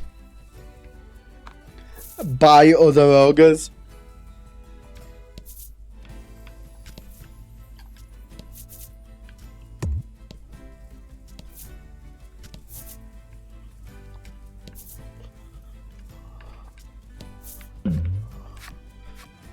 A monster appears. It points to you and then goes stiff, acting as though paralyzed.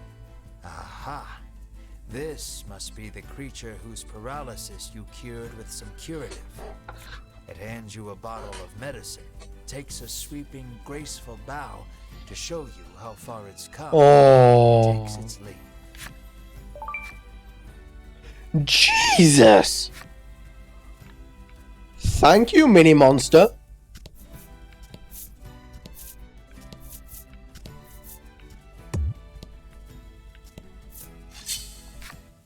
I mean, you know, 40 HP for a paralyzed heal.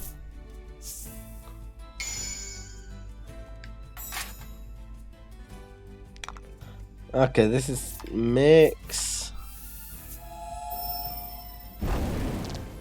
That boy's slightly harder.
That happenstance was horrible. Actually, yeah, Melanie's getting outscaled.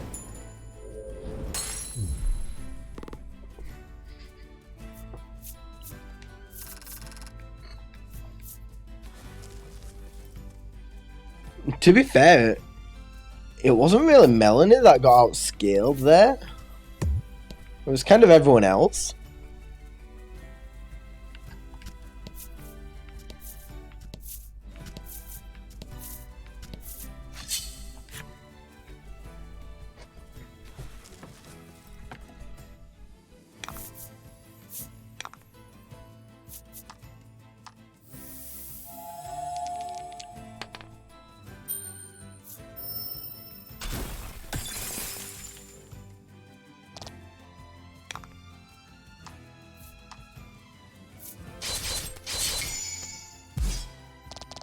Nice work.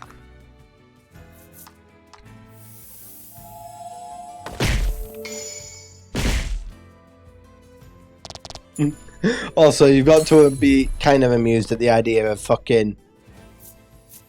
Yeah, he definitely does have quite a high crit chance, I think.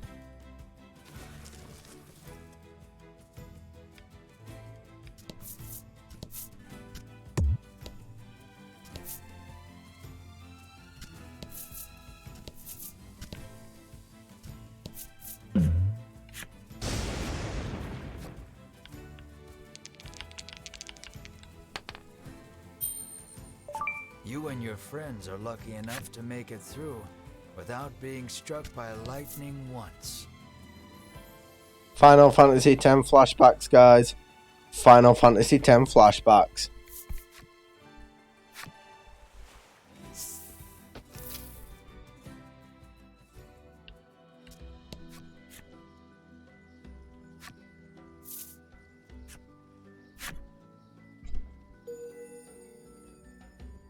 Oh, Carriage Master.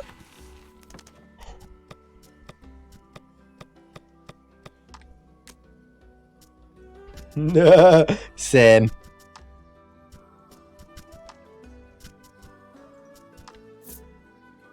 At first it has 4, then 2, then 3. In the end it has 10. What is it?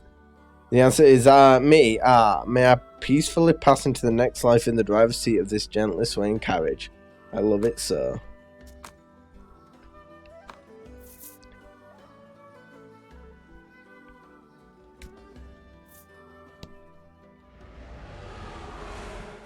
You hear a roar in the distance. According to the townsfolk, it is a very recent phenomenon.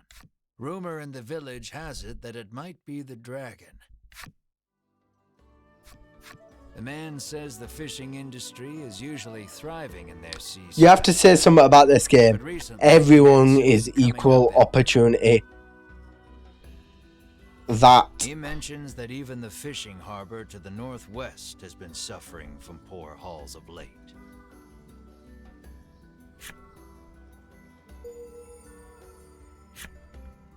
We got Muscle Man's story.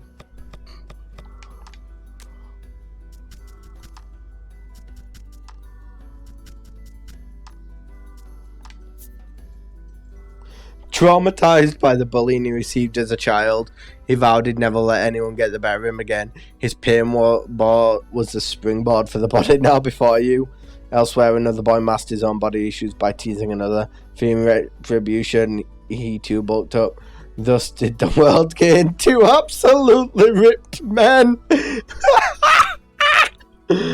Oh.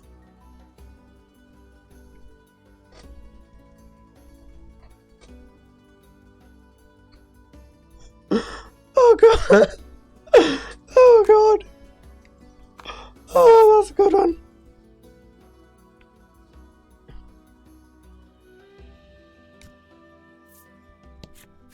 I can feel the dragon's presence. I must inform Lady Winifred. Then you feel impatient, determined not to let the order beat you to it. A troubled woman tells you that there has been a rise in thefts lately. She speculates the recession to be the cause. She claims that even the cold medicine she always has on hand has disappeared. She narrows her eyes at the crowd, suspecting there is a thief among them, and offers a reward for the return of the medicine. Your ears perk up at the word reward, and you immediately agree to help expose the dirty thief.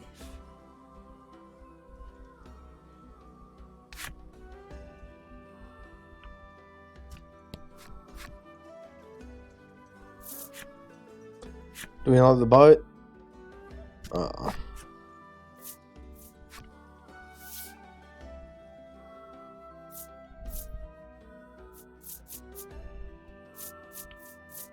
Let's sell a few things.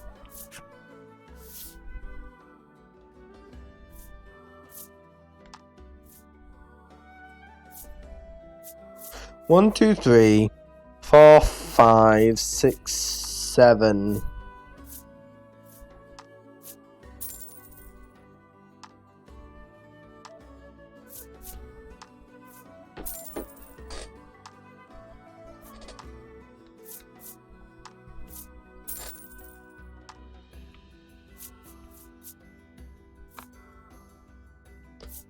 By the way, haha, funny numbers in there, guys. Haha, funny numbers in there.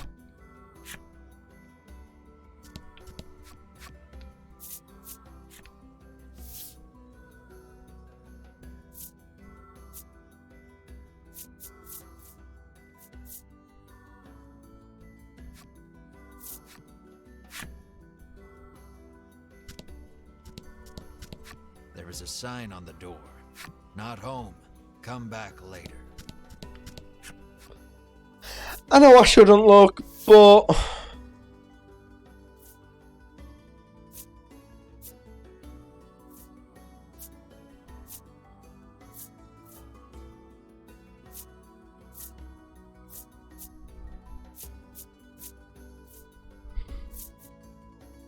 I'm fine for now. I'm not. I can sense. Set foot inside the inn, only to be greeted with the great clanging of a bell.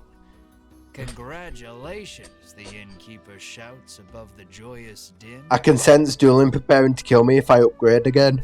It would appear you and your companions are this inn's 10,000th customers. That means you've won the lifetime of free stays pass.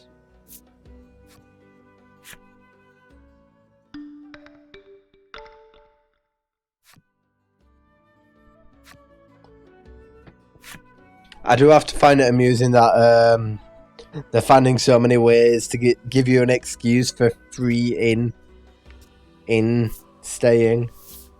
You approach a woman sneaking around in a corner of town. Hearing your voice, she turns in surprise. You see a vial of cold medicine clutched in her hands.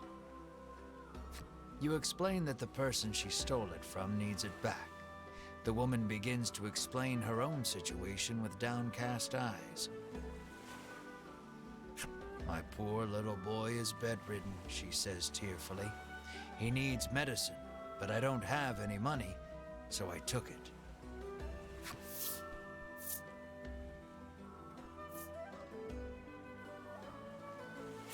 Hearing her tale, you are overcome by sympathy and decide to look the other way. She thanks you and hands you something, apologizing for not having more.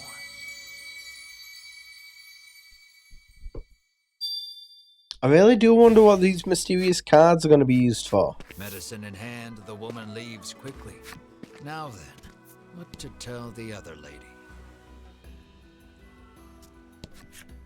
You explain that you are clearly saddened by the news. She explains that she keeps the medicine on hand for her husband, who gets sick quite easily. She laments that she may not have the money to buy more.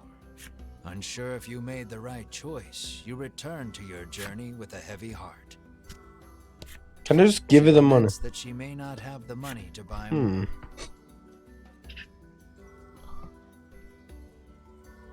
Oh, why isn't there an option to give her this woman more money?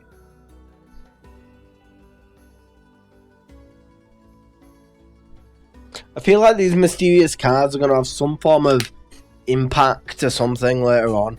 They've got to, right?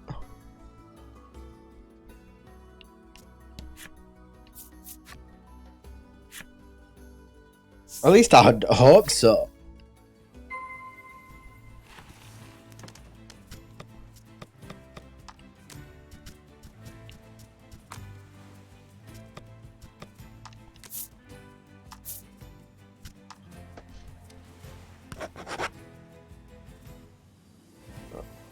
Could be a New Game Plus thing.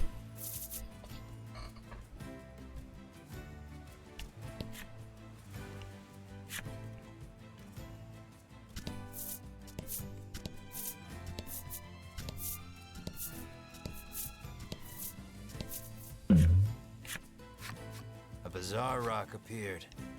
It seems primed to explode.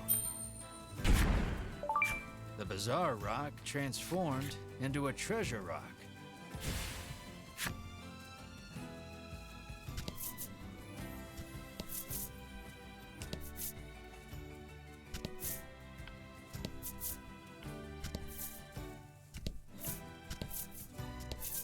Unfortunately, game, I don't believe in progress.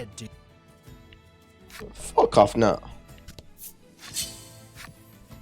Let's head to Unionville for no exploration. Okay.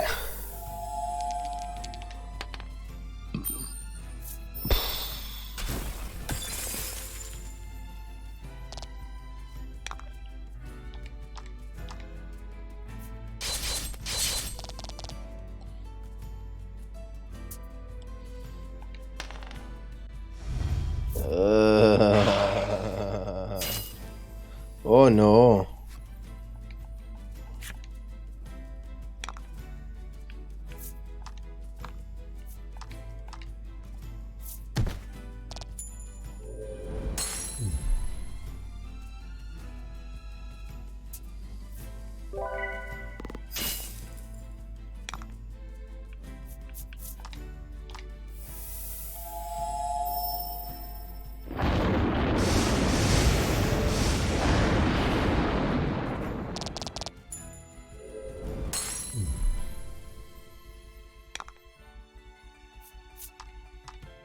Three damage and the kills are acceptable.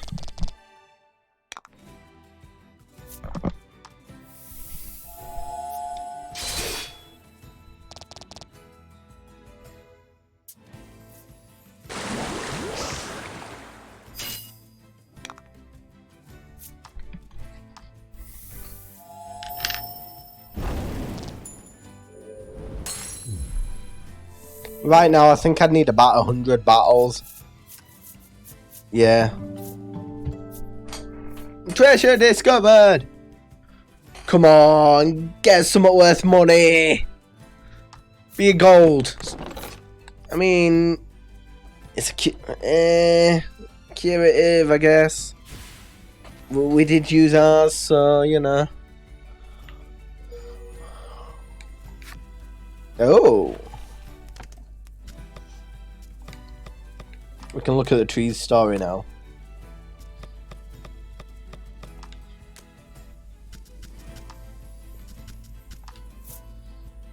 Tree answered the tender loving elders of the forest, well versed in the laws of nature, yet itinerant, never staying in any.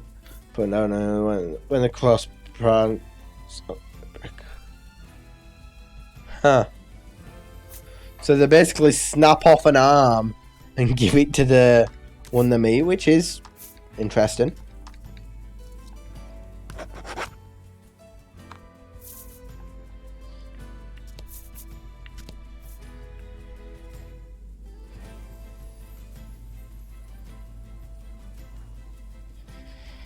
So we have somewhere down there we can go.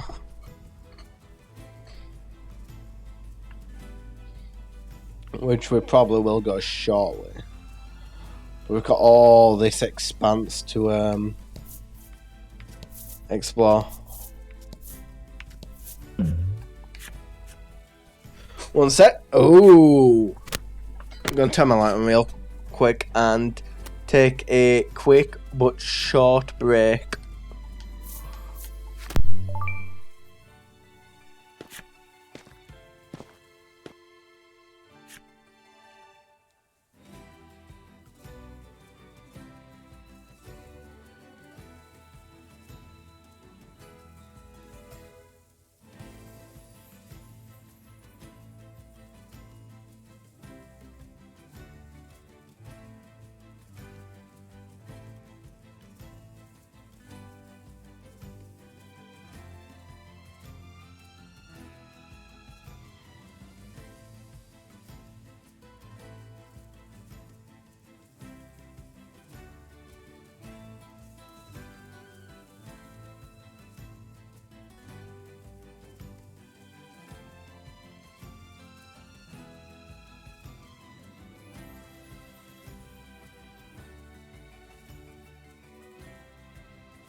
Of course we fight the monsters. You channel the inner champion of justice. For Asgard! And fight. That's the right shout, isn't it?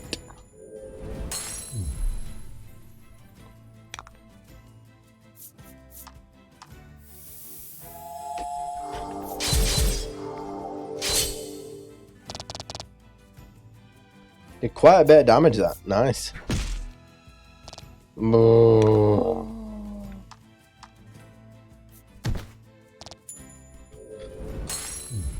Alright.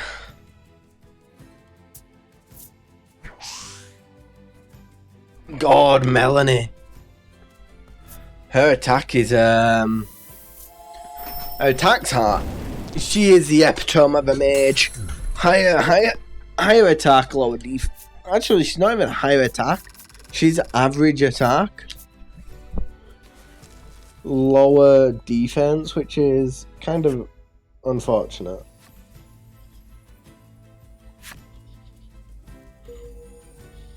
Oh, we got the arm slime and the umbral goblin for doing that, which is good. So let's have a look at them.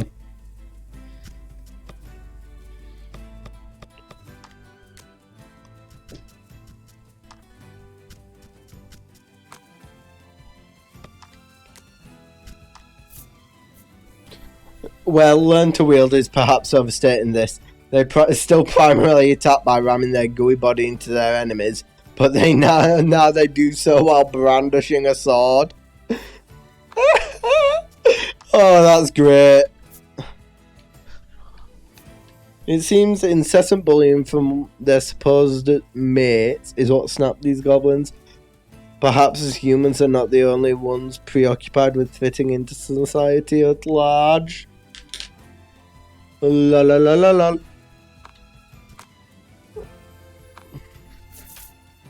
We are, what, almost 60% of the way there?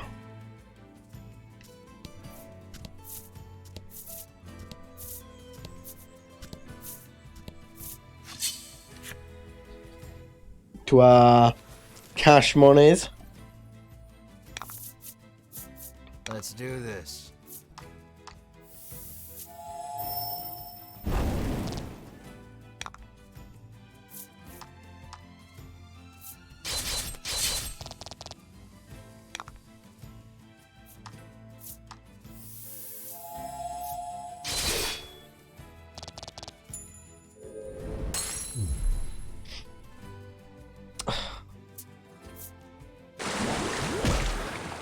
I'm highly disappointed by Melanie.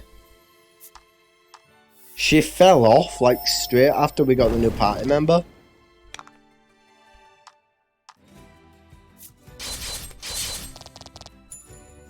But we do now have a place to buy graded kit for us. But that what cost us like half of our money so far. Left middle alright. First to choose. Completely new item. Nice.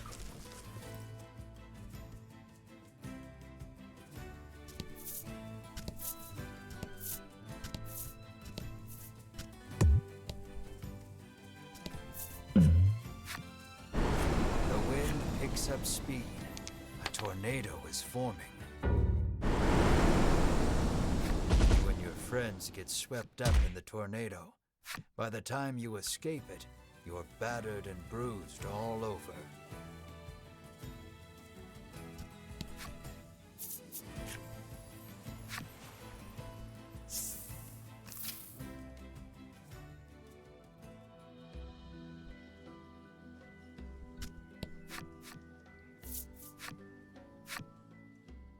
True. She's just under-leveled. That's my problem. She's level... I mean, she is level 11. Goodbye for now, Melanie.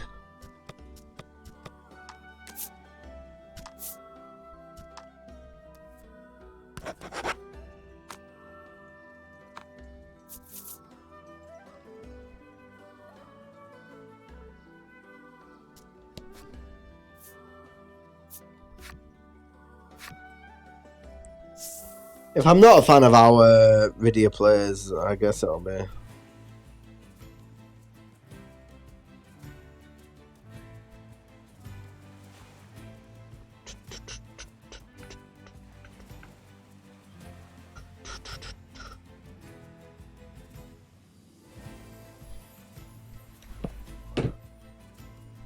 True.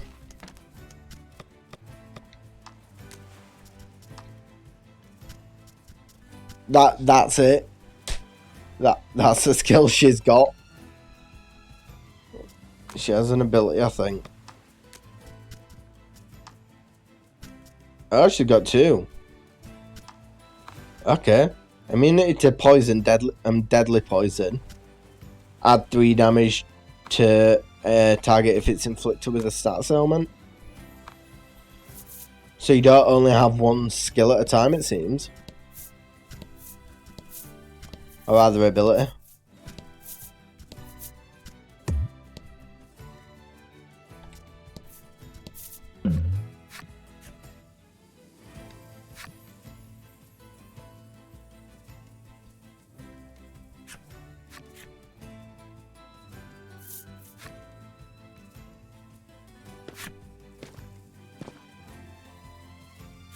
Yeah. You try to say hello, but she wanders off without even registering your presence.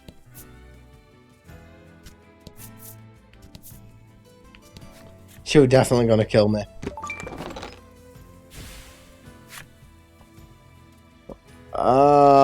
Decisions.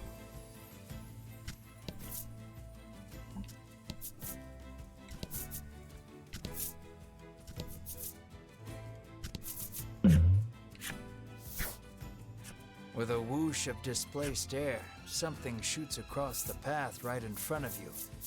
What is glancing in the direction it went, you see some sort of bottle on the ground. Whoa. Your eyes dart around furtively as you slip the expensive-looking bottle of medicine into your pack.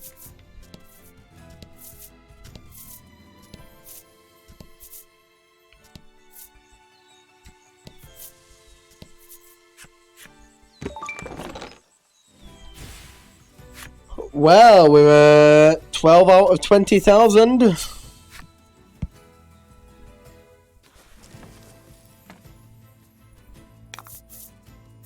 And fight.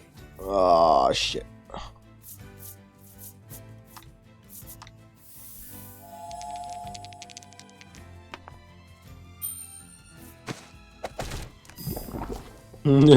True. True.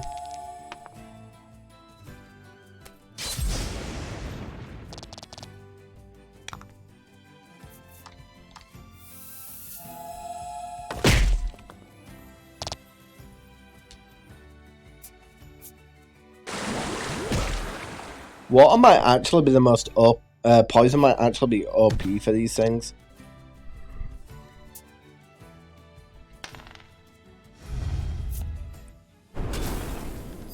Smart choice. Yeah.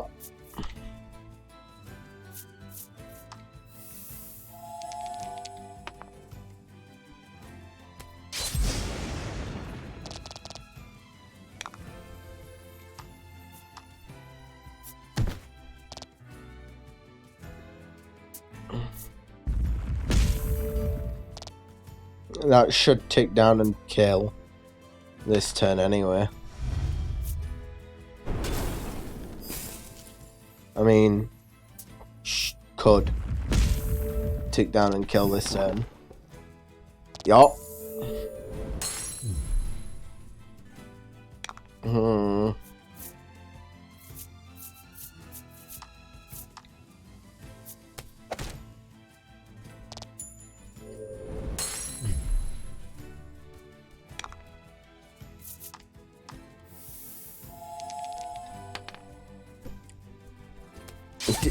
Have I actually spent 10 grand already? I think I have, haven't I? That fight is really good. Hey, we've got a rock star. Okay. What's sewing? What? Ooh, hello. Oh, that's a wolf.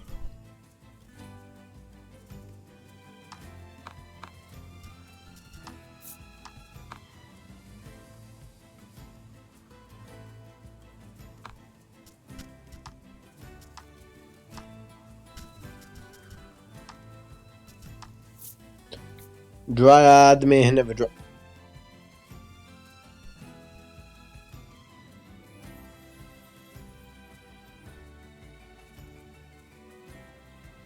Interested.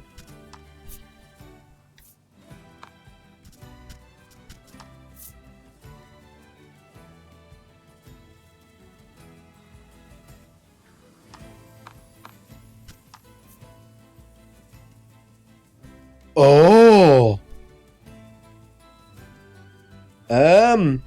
I've just noticed that. That's a little girl.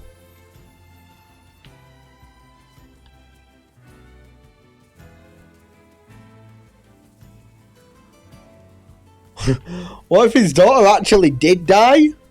And his daughter stole her own thing back? That's just a theory. A game theory.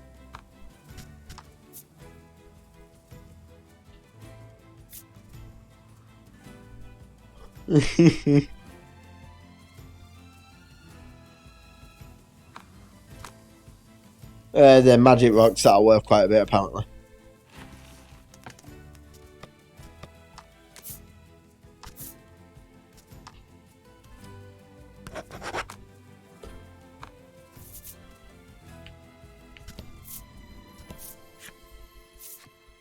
Ooh, Nameless Shrine. Okay, let's go into the lighthouse.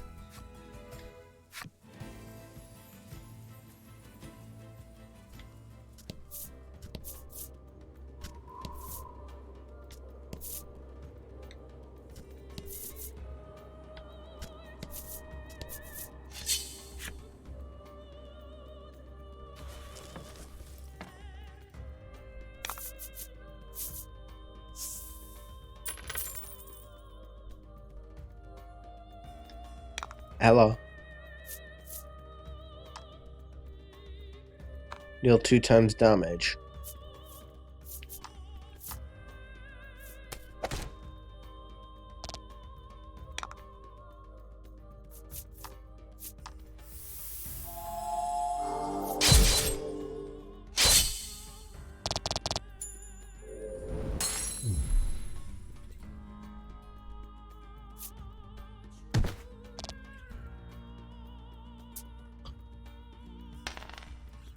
Light love tap.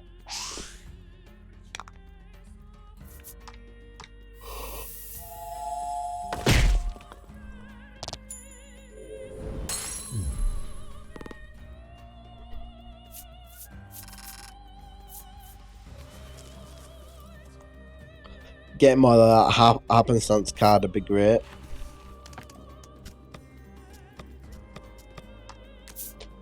If we got more of that, it'd be 20k in no time, boys. Actually, we actually need 20.200. It appears this sturdy door has a magic seal on it. Unfortunately, it is out of her realm of expertise. Cock block.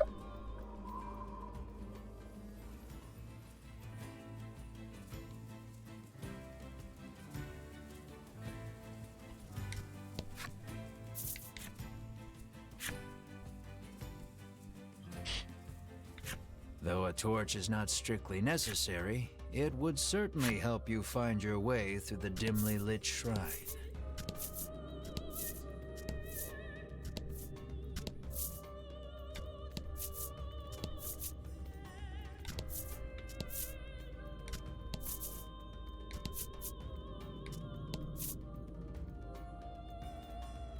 Kind of useless.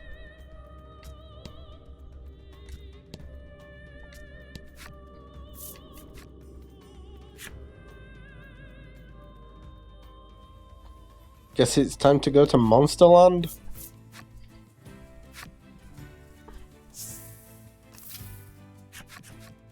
You see something approaching from up ahead.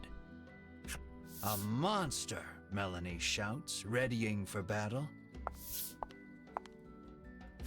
Mr. Flobby, get back here. It's dangerous out there, a young girl chides, taking the creature back to the village. It seems you've finally arrived at Unionville, a village where humans and monsters live together in peace.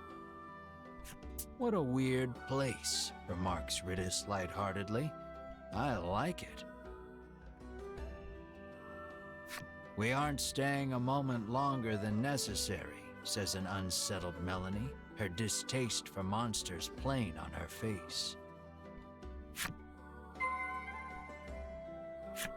Fucking racist bitch.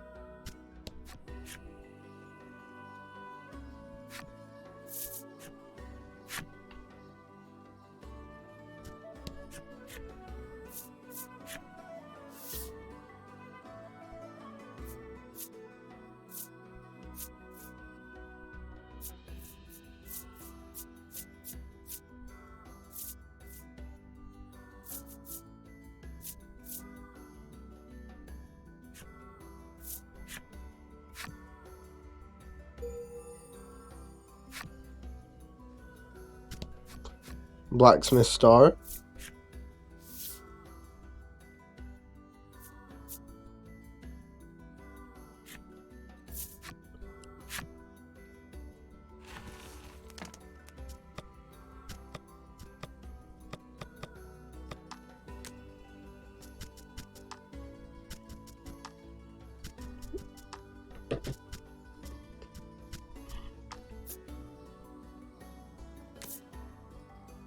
Real scrawny looking, no problem. You'll have no problem taking his money. I have no problem staying in business.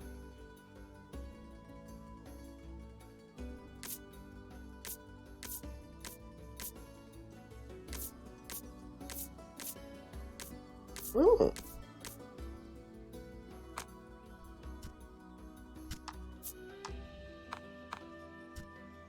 Interesting.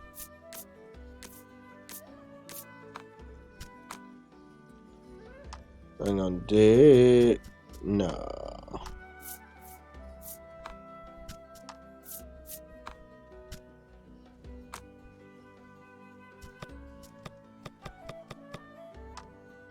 No. Okay, no. It seems to be for those characters.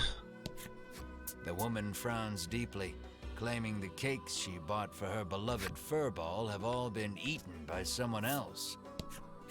A quiet fur ball sits with crumbs around its mouth. Pretty sure the furball at the mall. Don't know about you.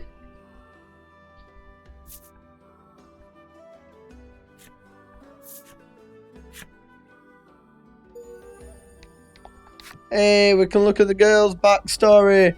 Woot woot.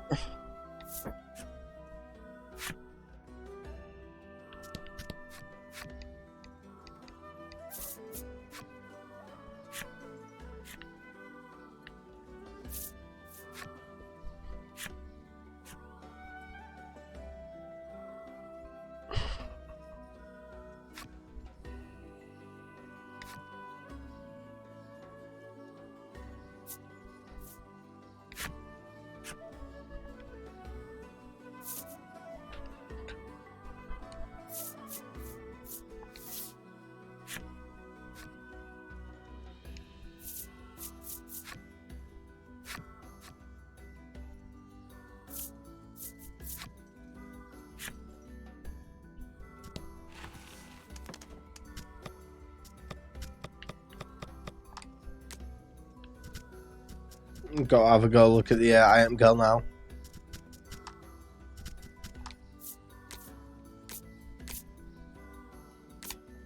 She was a quick eye, gentle disposition. Was sure to attract a few more customers, I figured. No one was prepared for the crush of customers that ensued. Hiring was ultimately a failure. The damages wrought by her carelessness far outweighed the profits and left the store in shambles. Oh no.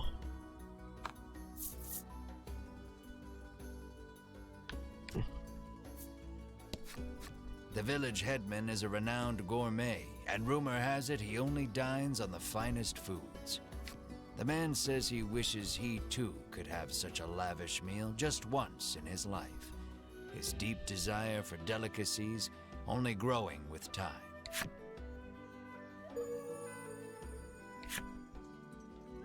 Average man. Wow, a new friend, and so big too, the furball exclaims in glee as it rushes over to Mar. Mar stares off into the distance as the furball snuggles up to his leg. For some reason, Ridis joins in on the cuddling. Sir Doolin, solo tomorrow, yes or no? Lately, a suspicious man cloaked in black. The old woman looks at Melanie and remarks that he was dressed just like her.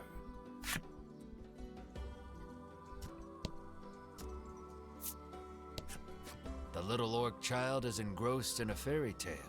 The title reads, The Legend of the Dragon.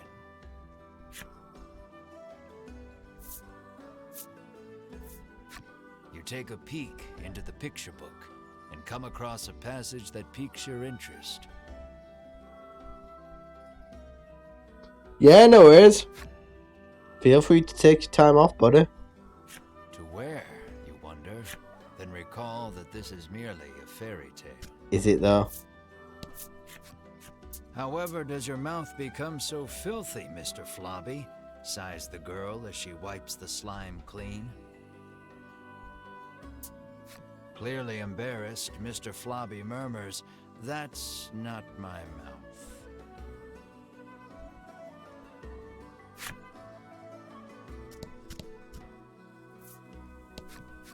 A young boy wanders up to your group in wide-eyed wonder. You surmise his curiosity stems from the lack of travelers visiting the village. You realize you are right when he assails you with questions about your origins and adventures. The Inquisition leaves you exhausted. Simple boy. So average man and simple boy.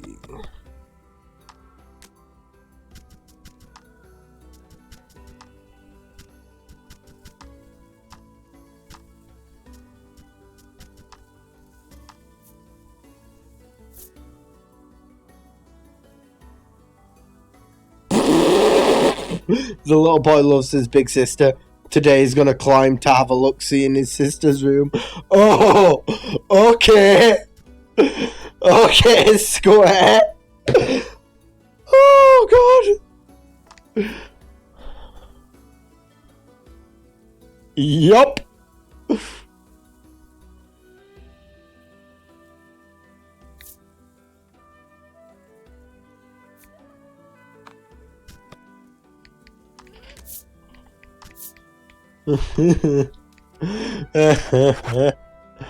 Okay.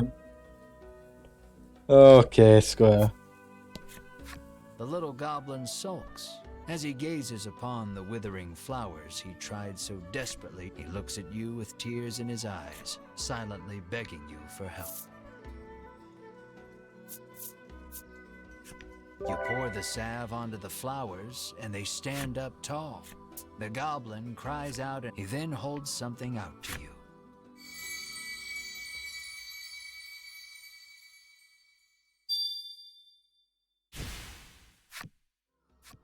So we're missing Goblin 1, 2, and stares 4. lovingly at the beautiful flowers and gobbles them up. Healthy flowers are the tastiest, he proclaims in glee.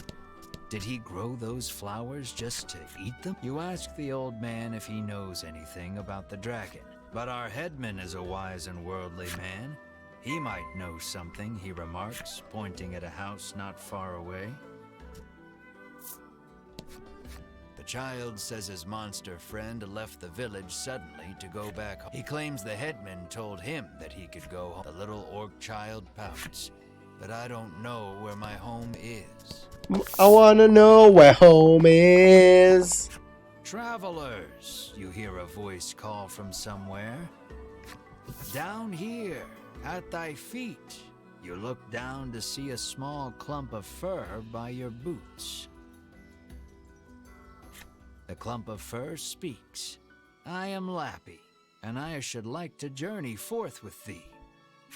Lappy the furball looks at you with amiable expectations.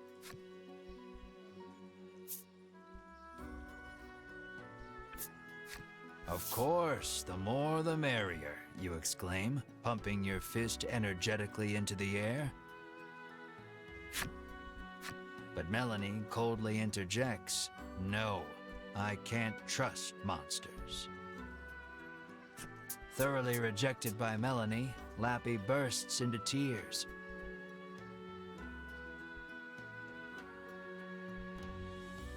Lappy says he has no friends because of his aged face and speech.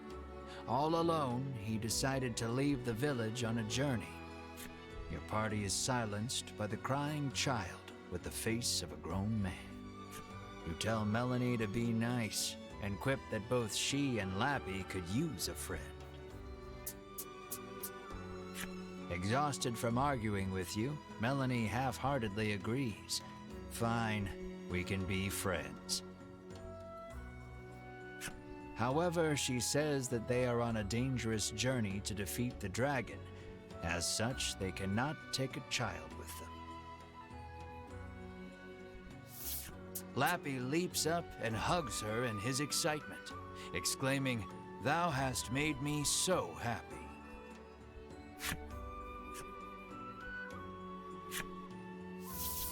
Till next time, Melanie says, peeling Lappy off of her and placing him on the ground. Though she thought all monsters to be evil, Melanie feels that the ones here are different. Finally, a friend. Character arc? Question mark.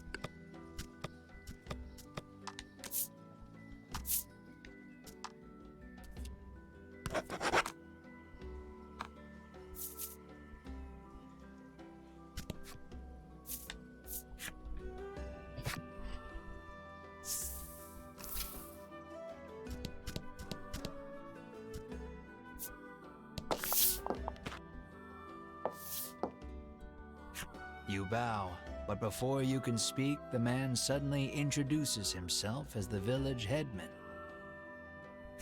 He laughs, then shamelessly praises his own village as being wondrous and peaceful. "And who are you?" he asks.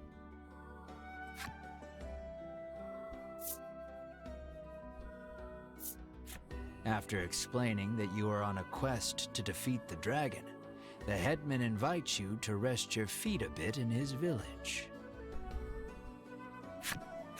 He says that he had heard rumors of the dragon when he traveled the world. "You must be tired from your journey. Have a seat. I will have my chef prepare a feast," the headman says, then claps his hands twice to summon a stewardess.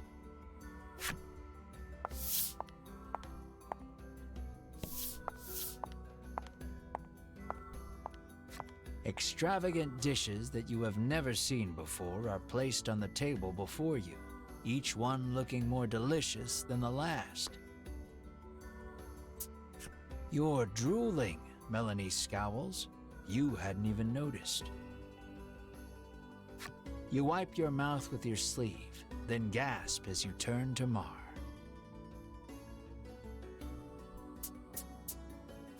Perhaps in an attempt to hold himself back, Mar is gnawing on the table corner. Not much. Melanie made friends with a little fluff ball. There. We'll eat soon, you reassure Mar while gently stroking his head. The doors fly open in the next instant, and a girl runs in.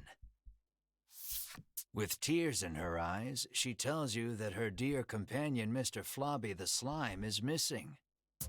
Oh shit. Edmund's eyes go wide in surprise. "We must find that slime right away," he says anxiously. "You are starving, but it doesn't look like you'll be able to partake of the feast before you because of Mr. Flobby's disappearance."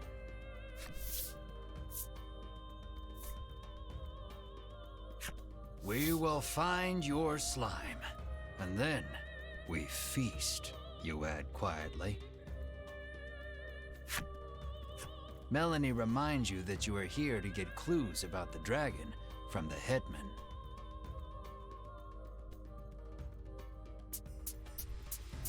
What's the difference? Literally everything. Hunger taking its toll, you two begin to argue. "Brave heroes," the headman interjects, then bows his head. "Would you please find her slime?" It appears the story has hit a standstill until you find the missing Mr. Flobby. You need to hear the whole story from the young girl.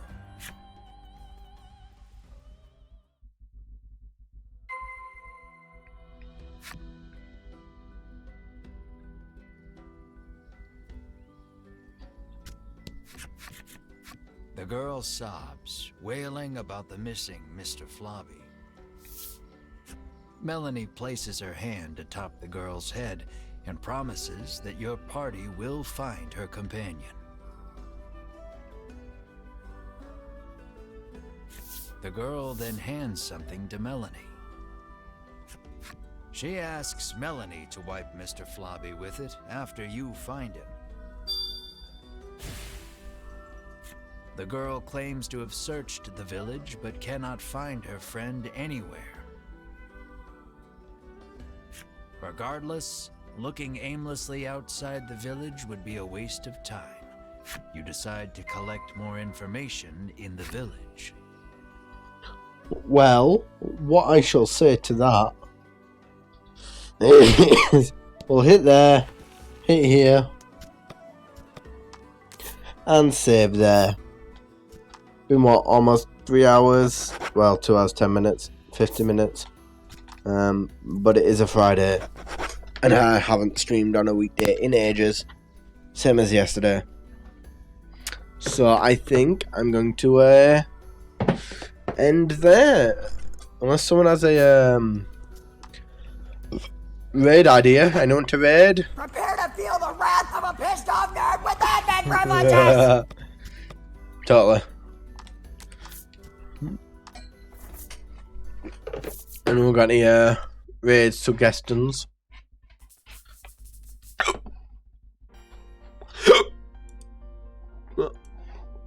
Of course I got the hiccups now. Why wouldn't I? Oh, it's Book streaming. Book is streaming. True, Sol's doing FGO.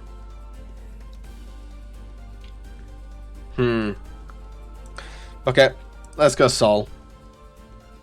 No, Book. Been a while since we've been to Book. It's spooky time. So with that, bye bye everyone, and see you all tomorrow.